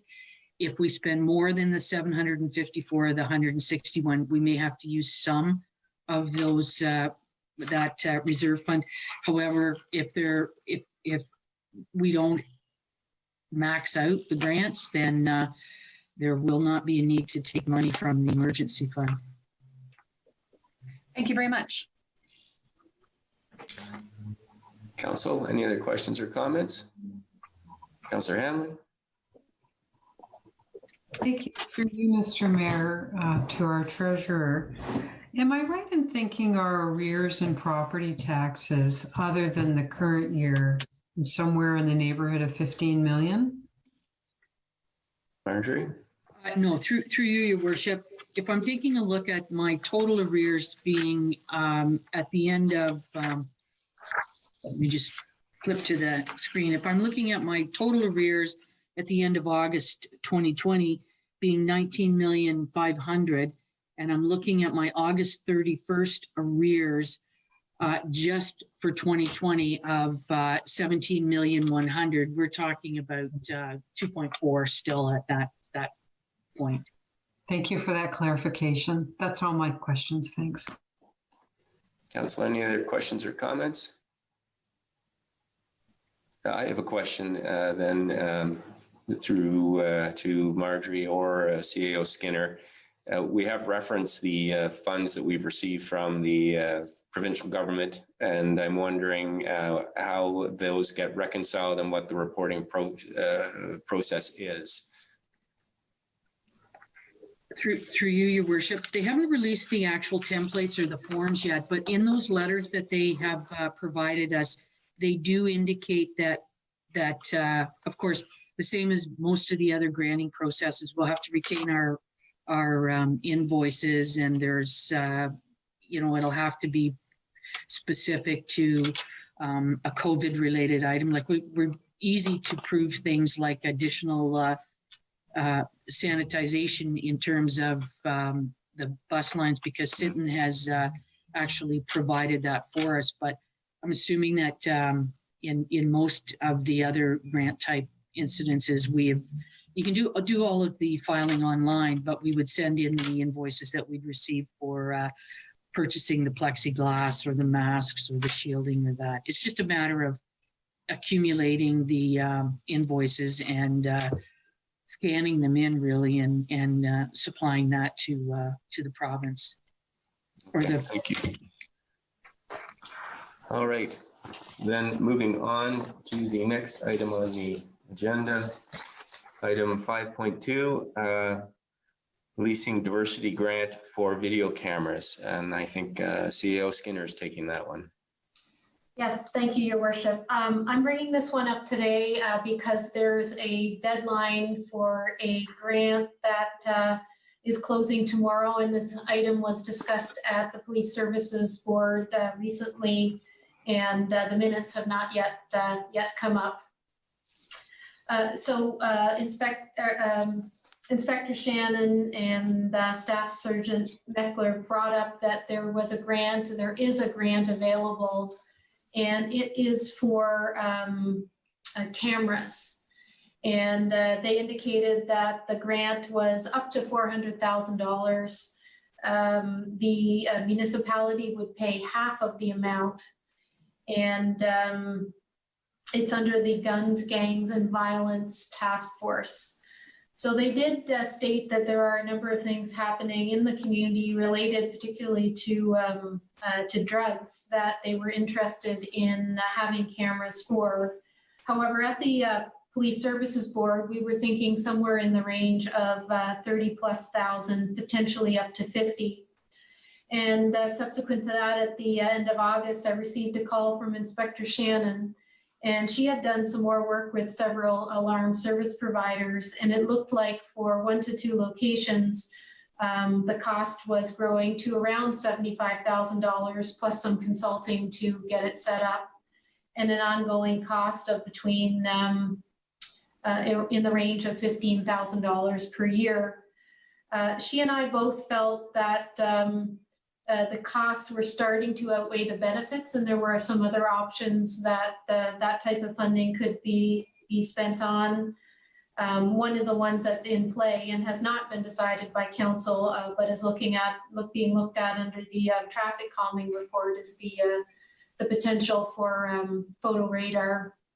Although that's certainly not the only thing we could spend town funds on, as you'll hear in my next update about the upcoming budget. Inspector Shannon and I agreed that we both were not looking to have this item go forward, though of course council still could put a motion on the table that you wish to commit this type of funds. If we did go forward, we would get half the funds if we were awarded the grant, so half of the $75,000, and we would be required to host the cameras and pay the ongoing operating cost ourselves each year. We did have a subsequent, to finalize that piece with Inspector Shannon and I, we talked about the value of the camera that's existing in the clock tower and the potential to enhance that camera or add other cameras there, and thought that we could bring that offline as a staff discussion just to see if there was any options to pursue that avenue going forward. And that's it. Thank you.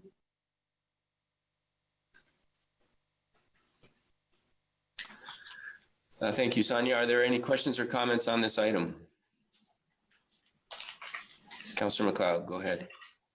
Are we, thank you, through you, Your Worship, to the CAO. So are we voting to spend a bunch of money on this, or are you just letting us know that we're going to ask for it? And if we get the grant, are we now committed to doing this? Go ahead, Sonia. Through you, Your Worship, to Councillor McLeod. What I'm recommending is that we do not apply for the grant. And I'm providing this recommendation to you today because when you do receive the minutes, you will see that the Police Services Board voted to bring this item forward to council. However, when it gets to council, it will be past the deadline to apply. Got it. So I want you to respectfully know that the Police Services Board endorsed this at a lower value, and we now understand it's a higher value, and I'm providing the staff recommendation not to apply, in which case you would not need to take any action today. And that is the action I will take. Thank you. Good. Councillor Jeffrey, I know you're chair of the Police Services Board. Do you want to make any comments? Thank you, Mayor Saunders. Just to say that it did put us procedurally in a difficult spot, knowing that the opportunity to apply was going to come before we could get our request to council. So we did ask the CAO to look after following up on it on our behalf and getting it to council the best way possible. And I think between she and Inspector Shannon, they've come up with the appropriate response, and we do thank the CAO for taking the time to do that. Thank you.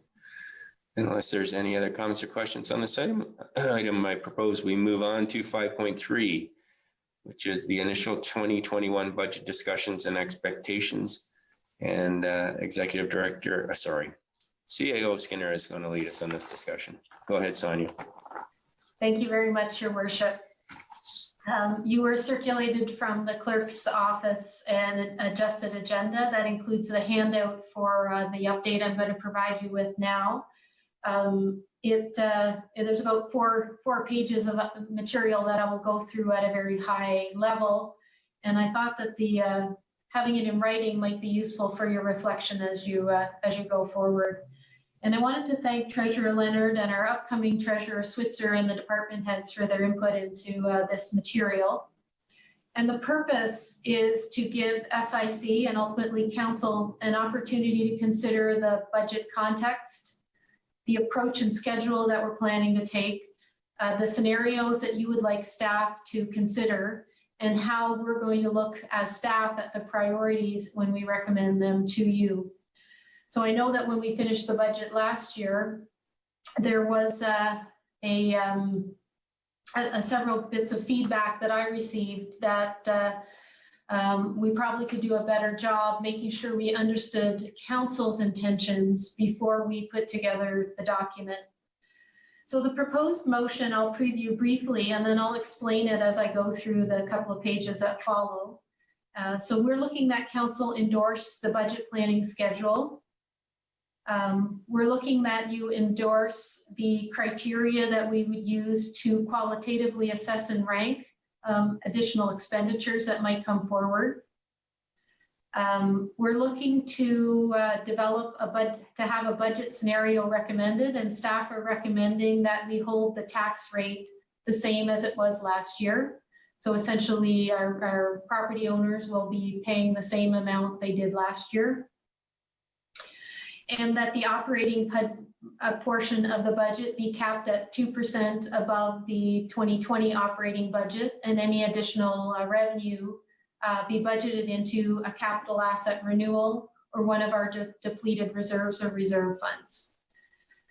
So the broader context of the budget that's coming for 2021, and I want to give a disclaimer up front, is that it's complex and we only have generalities at this point, but we want you to have those generalities. And as councillors would know, but some of our listeners may not, the town collects its funding largely from property taxes, and there's a formula for that, which says that the property tax levy, or the total property tax, is the value of your property as it is calculated by the arm's length Municipal Property Assessment Corporation times an applicable tax rate. And on top of those tax rates for property tax, we also get funding from grants, non-tax income like user fees at the pool, for example, development charges, and a capital levy. And of note, we are not suggesting that we change that capital levy. It's been at 0.75%, and under this proposal, we would come forward with the capital levy remaining at 0.75% for Council's consideration. So just from a context perspective, in 2019, our total operating and capital budget was about 93 million. However, we don't get to use that all ourselves. The county levy and the education levy are paid to those entities, and our own budget in the past 2 years has increased from 32.4 to this year being 33.9 million. Now, due to COVID, there's an unusual situation with our owners' property values. MPAC is not going to phase in increased property values, and they will reuse last year's property values for 2021. So therefore, we have a more confident understanding of what our property tax could be. We just need to add in the new properties that came online, the in-year assessments in 2021. And if you're around the town, you'll know that those are called supplemental taxes or SUPs. So if we raise the same dollar amount of tax we did last year, the town's tax rate would go down by 3.28% from last year, and we get the same money that we had last year. But don't get too excited about that one, because we still have a number of factors that would use up that funding quite quickly. However, if we maintain last year's tax rate at 0.705 and a few more decimals, then the tax levy would be 35 million, which is an increase of about 1.15 million or 3.39%.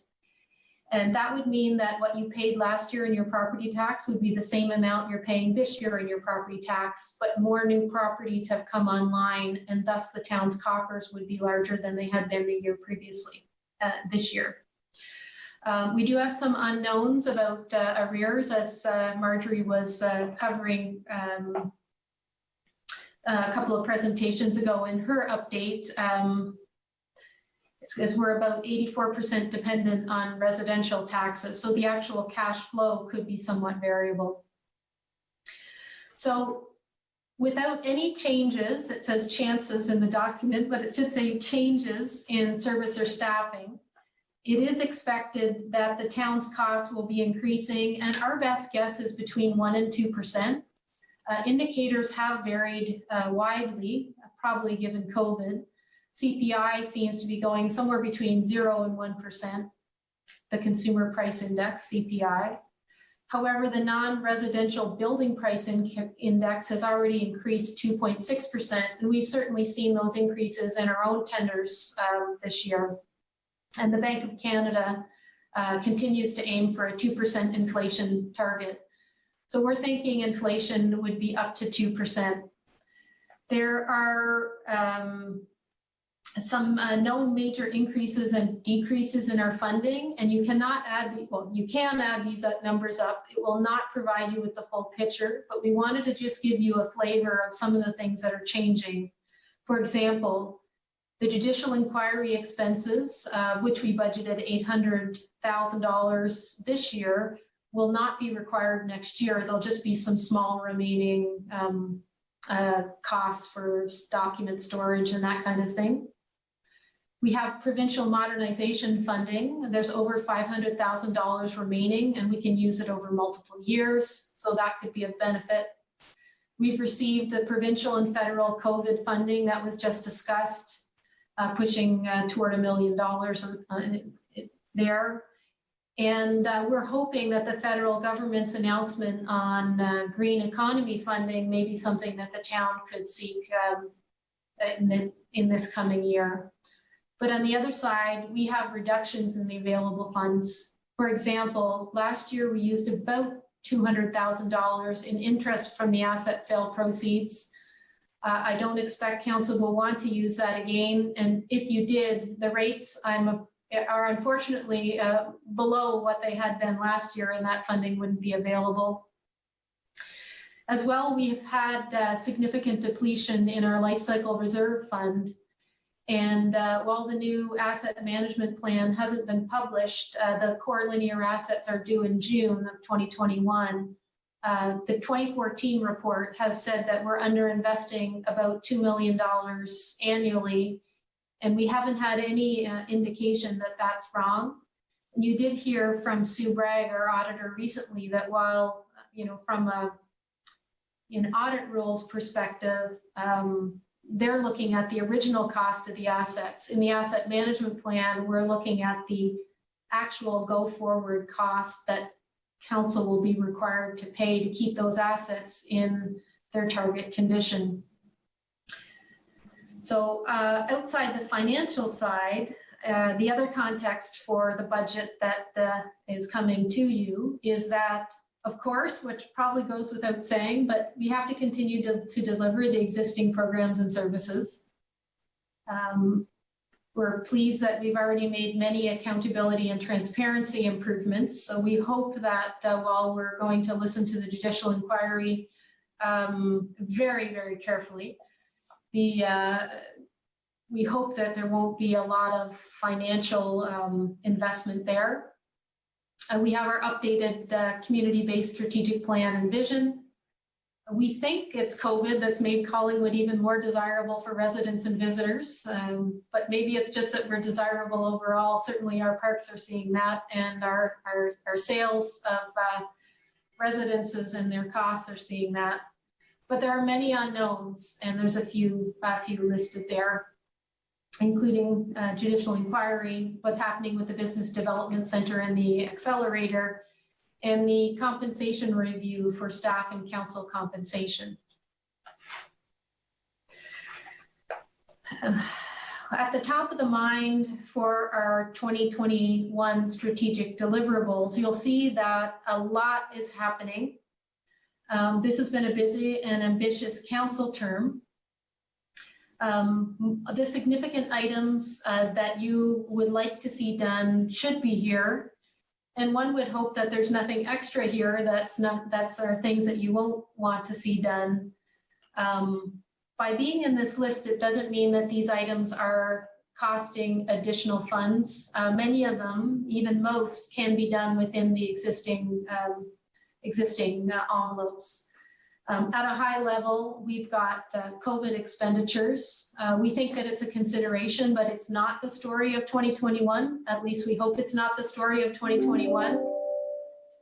We have service enhancements in our custodial contracts and our transit buses, and a review of our master accommodation plan needs, considering that we've turned a corner to much more working at home and remotely. In being transparent and accountable, there's a number of things happening for municipal service excellence, including, and I won't mention things I've previously mentioned, but we have our program and services overall review, and that will also set us up for some fee reviews, for example, for planning or permits. We've got our sewer use bylaw and our policy for water treatment plant allocation, which is very important for future developments. And I know there's a number of developers who are very interested in that. And we have our new tech agreement, which will lead to the water treatment plant expansion. We have the allocation of our asset sale proceeds and an intention to further engage youth in governance within the municipality. We have the grain terminals next steps being implemented, and you've given us excellent direction on that tonight. So there's lots of work to start running on there. Under the growth and prosperity heading, we need to understand our development vision and better communicate the town we want to foster. So that means our updated official plan. When the official plan is done, we want to kick off the comprehensive zoning bylaw update, which will then likely be finalized in 2022. And also a comprehensive parking study that'll look at the need, for example, parking structures or how much parking we'll need within our town, within the current volume context, and also within the context of our accessible transportation intentions.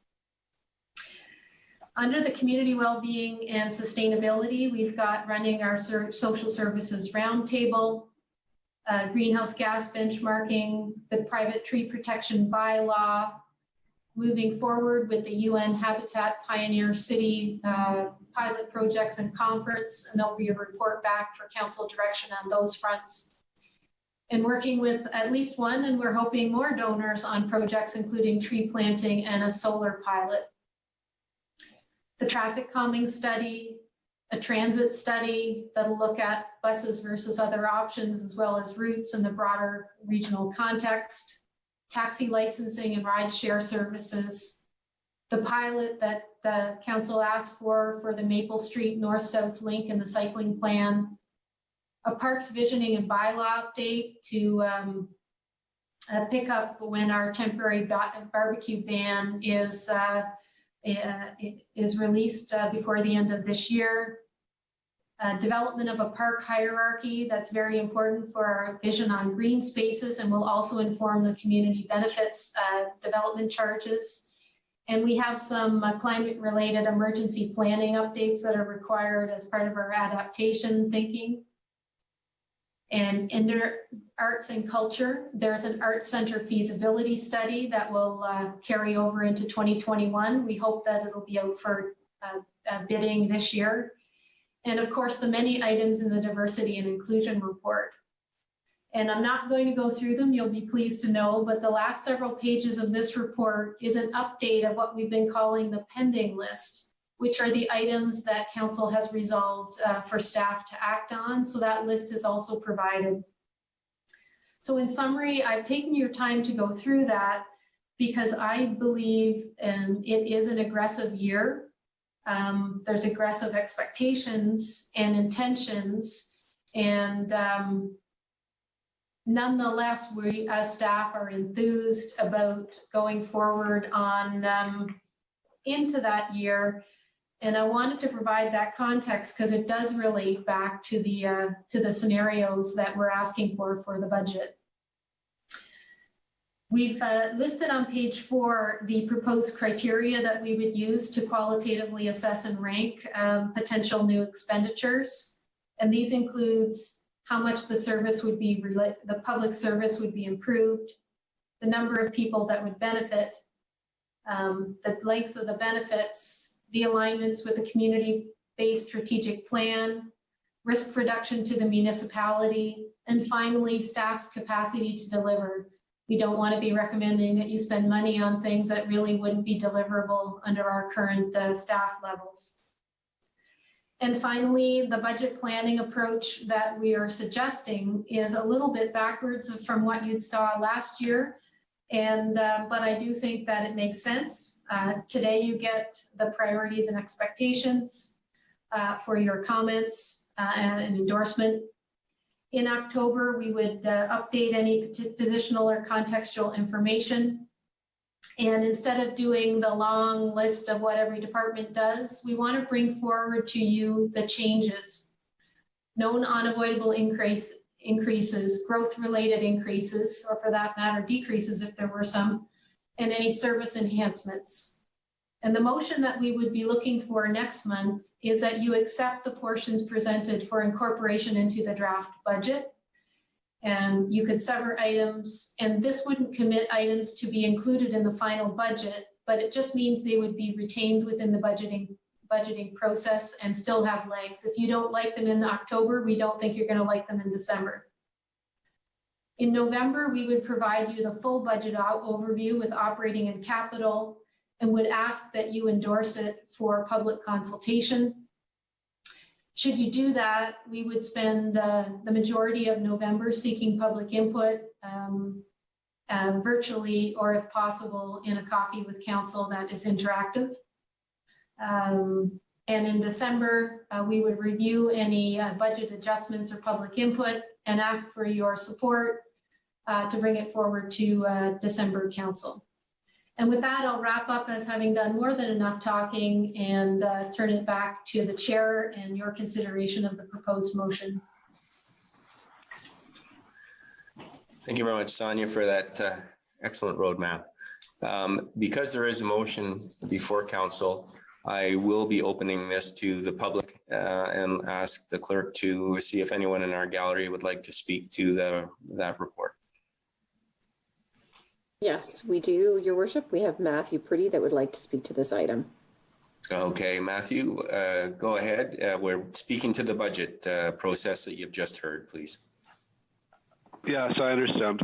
And with respect, I just added notes from the pre-budget notes on the PDF, very important. I just want to note how important it is for our town to not get fixated on one cultural group versus the other. We are going to see a huge population increase in this area. There is a demand for a larger regional population. I would like us to consider with the budget traffic calming and public washroom opportunities for our visitors. The lineup at Tim Hortons on First the other day was 25 people at Tim's at 2:30 on Sunday. It was nuts. And like, there's so many people coming up here. Like, I think we need one more light on First, possibly the Niagara Street location, but we got to consider the diversity of population that are interested in moving up here, or really it's a lot of day traffic and visitors. The Starbucks location at Pine and First is hazardous. I would have to agree with our CIO about traffic calming, because it is about population and numbers. And I think we've got lots of work to do regarding what those numbers look like, and also the paid parking. I think that sort of adds a level of like location and mapping for the visitors and people that live here. We've got a lot of work to do regarding traffic calming, and that stands out the most, as well as getting through this COVID-19 degradation of our economic businesses. It is a tough time, and I think we need to keep updating with the Economic Development Group. And the meeting like this is super important. This committee meeting is number one. Okay, signing off. I just have one more comment at the end. I'm just going to sign off here. Let's keep working together, guys. We've got big numbers coming in, lots of traffic. We've got tons to talk about. Thank you very much. Thank you, Matthew. All right, Council, any questions or comments on the report before I call the vote?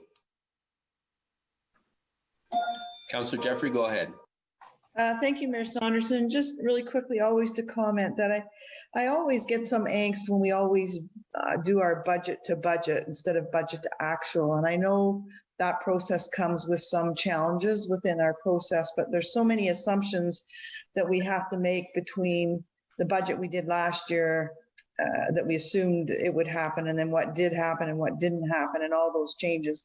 So for me, it gets a little murky. And the other thing that I just wanted to ask is, are we won't be going through that list process where we have, I forget what Marjorie calls the list, but you know, that 2% number goes out into the media, everybody thinks it's 2%, and then council has to go through the list of things that are really desirable or whatever from our perspective for the residents. And then it goes up a bit, or we use the interest from the other money, which we did last year to get through. And then we look like the bad guys. So are we avoiding that whole process this year? CAO Skinner. Thank you. Thank you, Your Worship. Through you to Councillor Jeffrey. I do think that we are avoiding some of that process this year. We should be, I think, starting with the 2% on the operating budget, but what will be seen by, you know, I mean, the budget's not there yet, but what we're proposing that we provide as a scenario is that the people in town will see a 0% increase in their taxes. So that's what we're starting with. And what we're saying is that we think we can keep the operating pieces within 2%, which is also a bit aggressive, but we do think we can, given some of the COVID funding, et cetera, that we're receiving, and that the judicial inquiry is going away. So we did design the process so that council wasn't the bad guy, cutting goodies at the end to get under a certain number, but was able to make a more rational set of decisions early in the process about what they felt was most valuable for the community, which is in part why we wanted to look at the things that you thought were important and give you that chance to ask questions quite early, so it didn't come up at the last minute. Follow up? No, that's great. Thank you. Okay. Councillor McLeod, I saw your card up. Thank you. And in response, if I may, to Councillor Jeffrey as chair of the Corporate and Community Services Committee, you will find in our next council meeting in our minutes reference to some good news that came out of the Treasury Department in our meeting last night, and that is that a new budgeting software has been procured, and that the budgetary folks are getting trained on it. We are not ready to use it this year, but it will be prepared and ready for next year. And it does actually include actuals, like up to the minute kind of stuff. So that was very exciting and happy stuff that we heard last night. Provided we get them entered in time. Right. Councillor, any other questions or comments? Go ahead, Councillor Hanlon. Thank you. I just had a comment. I wanted to say thank you so much for the hard work that went into this roadmap and the timeline that's set out. In the 2 years I've been on council, it's always been a mystery to me how we get to the day when we're actually approving the budget. And anyway, this seems to be very logical, and just thank you for that upfront work. I agree. And last year we had a breakthrough in getting the budget passed in the same calendar year.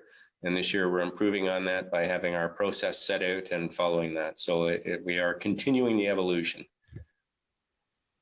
Any other questions or comments, Council? Seeing none, it is moved by the Deputy Mayor and seconded by Councillor MacLeod. The Council endorses the budget planning schedule outlined in this document. The Council endorsed the criteria staff will use to quantify or qualitatively assess and rank potential growth and service enhancement expenditures. That staff develop a budget scenario where the 2021 tax rate is the same as the 2020 tax rate, and further that the operating portion of the 2021 budget be capped at 2% above the 2020 operating budget, and any excess will be budgeted into capital assets, renewal projects, depleted reserves, and reserve funds. And with that, I will call the vote. All in favor? And that is carried unanimously. Thank you very much. We're now moving on to the consent agenda.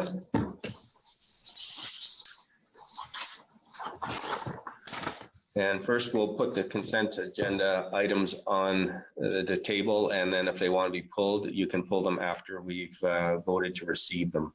So it's moved by Councillor Doherty and seconded by Councillor Berman that the general consent agenda, having been given due consideration by the Standing Committee, be received. There are 6 items. 6.1, City of Owen Sound Support for Private Members Bill M36, Emancipation Day. 6.2, Minister of Municipal Affairs and Housing, Safe Restart Agreement, Municipal Operating Funding. 6.3, Municipal Affairs and Housing, Safe Restart Agreement, Municipal Transit Funding. 6.4, City of St. Catharines support to City of Toronto in their legal challenge of the amendments made under Bill 184. 6.5, Town of Gore Bay support funding for local social, cultural service clubs and youth sporting organizations. 6.6, Township of Pooslink aggregate resource property valuation. So I will call the vote first and then poll to see if items want to be pulled. So all in favor, Council? That is carried unanimously. Are there any items that would like to be pulled today? Councillor Jeffrey. 6.2 and 6.3, just for brief comment. Okay, thank you. Any others, Council? All right, go ahead, Councillor Jeffrey. Thank you very much, Mayor Saunderson. Just to reiterate again that number one, our premier, for whatever reason, became the #1 champion in Canada in terms of making the agreement work with the federal government. But all the credit in terms of this funding goes to FCM initiating that $10 billion to $15 billion ask of the federal government, and working with the Deputy Prime Minister in terms of getting these funds and bilateral agreements in place. So I'm very proud of the work. We have a lot of value with our membership in FCM, and the money that we saw in those letters is phase 1. And so that's why the calculations are so important, to make sure we include all of our COVID costs to get to phase 2 funding if we need it. And that's my comment. Thank you, Councillor Jeffrey, and thank you for all your work on the committee and the work with the Deputy Prime Minister and getting us to where we are. And just a reminder to council members that the FCM voter registration has to be done by September 11. Is that right, Councillor Jeffrey? So I would encourage all of you please to register, and the meeting is in October, and we want to make sure that Councillor Jeffrey is returned to advance the interests of Simcoe County and Collingwood. So if there are no other items or comments, we are now on to 7.1, older deferred business, and we have delayed and deferred contracts, and I understand Director Slam is going to take us through this. Welcome, Peggy, go ahead. Thank you, Mayor Saunderson. So back in May, staff had provided a list of 2020 capital projects that, in staff's perspective, were low on the priority list. And we initiated this classification of our capital projects because we knew there would be some limitations due to COVID, but we didn't really know the extent of how those limitations might affect the progress on our projects. So some of those limitations we knew would be staff resources, maybe greater priorities such as adapting our operations post-COVID, maybe contractor availability or material availability. So, and another reason we wanted to identify some projects that could be deferred was to provide possible budget reallocation opportunities for council if such a decision was needed at the time. So we were unable to give an update in June, and since that time, as we prepare for the 2021 budget, staff were asked to take a look at the list again and provide an update from a status perspective. So the list that we have today, and I think, Chris, you're going to maybe show the list on the screen, please. So this list includes a few more projects which since May have either seen a delay or been deferred for various reasons, and I'll kind of speak to them quickly. If you want to zoom in, Chris, you could just zoom in maybe on the title of the project for now. So under general government, there were some system upgrades and software purchases. So these were unable to move forward due to staffing limitations and other priorities. With respect to the public works, building and shop renovations and the town hall refurbishments, facilities needed to focus on adapting our existing buildings for COVID. So these projects will see some progress in 2021, but there will be further work expected on these projects in 2021. Under IT, the security monitoring, IT identified early that this would need to be deferred to 2021 due to some other immediate priorities for them. Under transportation, we identified that the Third and High intersection project was really a developer-driven project, and we predicted early that this would not progress in 2020. There was some, you can see some money has been spent in the year-to-date column, and this is on land acquisition and some early project preparation on the town side for this project. We had traffic calming and crosswalk infrastructure, and this has been deferred with a delay of the policy development. Also under transit, we've got bus shelters. There was money for an additional bus shelter, and this was deferred for 2020. Under PRC, projects like the Arts and Culture Center study, the kick plates, and the membership card printer, these were identified early as lower priority projects with reduced staff resources, unable to work on those.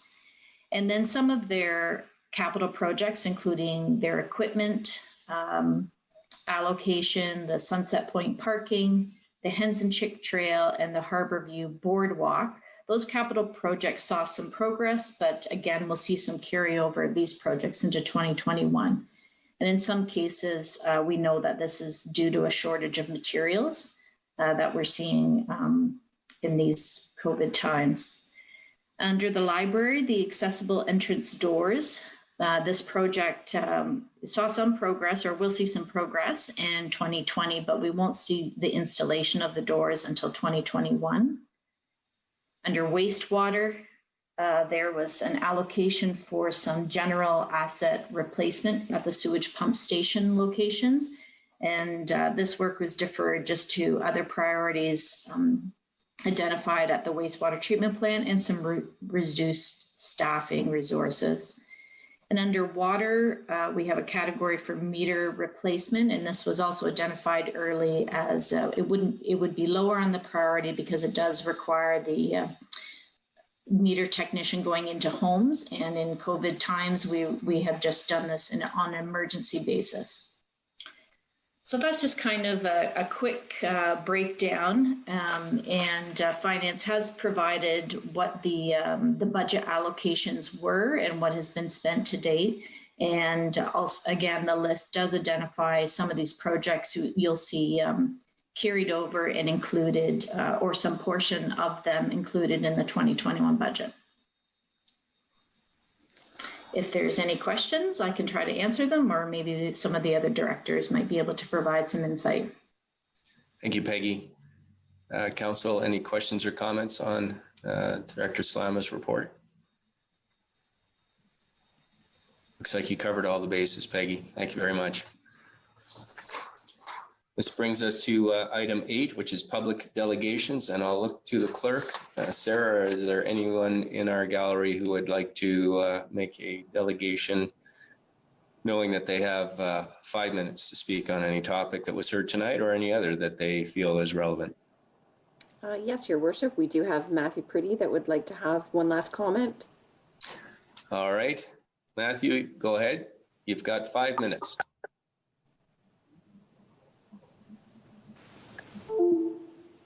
Yes, hello, can you hear me? Yes, we can hear you. Go ahead. Okay, I'm gonna go walk here and start front here of the house. I would like to propose an additional interest in ecology preservation when we look at share the road and boardwalk and active transportation.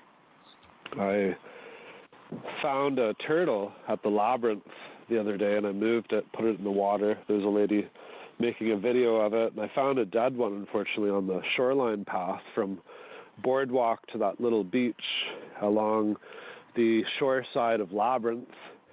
I would please like to ask Town Council to consider more of an ecology-based preservation when it comes to trail and trail expansion. I would like to propose a boardwalk at that site that protects and raises up a pathway for this turtle nesting area. There are snapping turtles at that site. I've saw 2. I've got a sample in the freezer right now in a jar, the one that I found dead, crushed by someone on a bike or walking. They're beautiful little things. Can we please get a more of an ecology-based perspective? We've got that Indigenous slogan at the start of Town Council. I just think we're missing one side when we're dealing with preparing budgets and things. And again, traffic calming, parking. Like, look at, Bud Powell's recommendation about the Niagara Street shoreline. That's a huge risk as well. There's a fellow from Share the Road at the boat dock the other day, and I was chatting with him, saw his photo. He says, yeah, we're going to do a rock wall style path. You got to be careful on that section of Secret Trail. And again, this goes out to engineering Peggy Slammer regarding a significant wall at the Highway 26 area where that swamp is. That's going to go over the edge there onto the road across from Park Bridge. So that needs immediate attention. I would say flood retention, ecology preservation activities needs to be priority number 1 with regards to storm surges. That's all I have to say today. I really think, guys, we need to think about the ecology and both, like, say, these snapping turtles at Labyrinth. Let's put some money into that. Widening the berm over by Hen and Chicken's Path. That's got to be widened. I was sitting there at the end of winter. It's eroding. And along the highway, and the health and well-being of the town. The Mr. Larry Law, what a guy, having the Out of the Cold at the Cranberry Village. I can't even believe he offered that, and I hear good things. I know people at Tim Hortons, I talk with them, and they're actually getting help they need.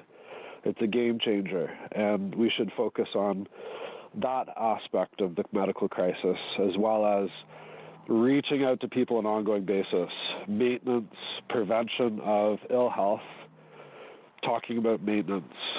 And I just want to say to everyone, it's been a shocking year. I had no idea this was going to happen, and we need to maintain essential perspective of both engineering and our overall health in the community. And that's all I have to say. I just want to say thank you, and I'm trying to tone down my rhetoric.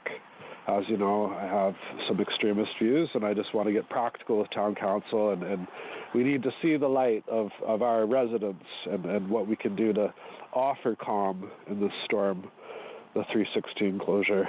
We appreciate that. Thank you very much. Yes, right. Thank you, sir. Thank you, Mayor Okay. Saunderson. Thank you for your comments, and they're noted, and we will look at that. And that's excellent. Thank you. Good night. Yeah. Sarah, do we have anyone else from the gallery that would like to make a comment? All right, then that brings us to our notice of adjournment. Councillor Jeffrey, all in favor? We are adjourned. Thank you very much. Now we have our special meeting. So I'm going to suggest that we reconvene at 20 to 8. Okay, so we'll see you at 28. Thanks, everyone.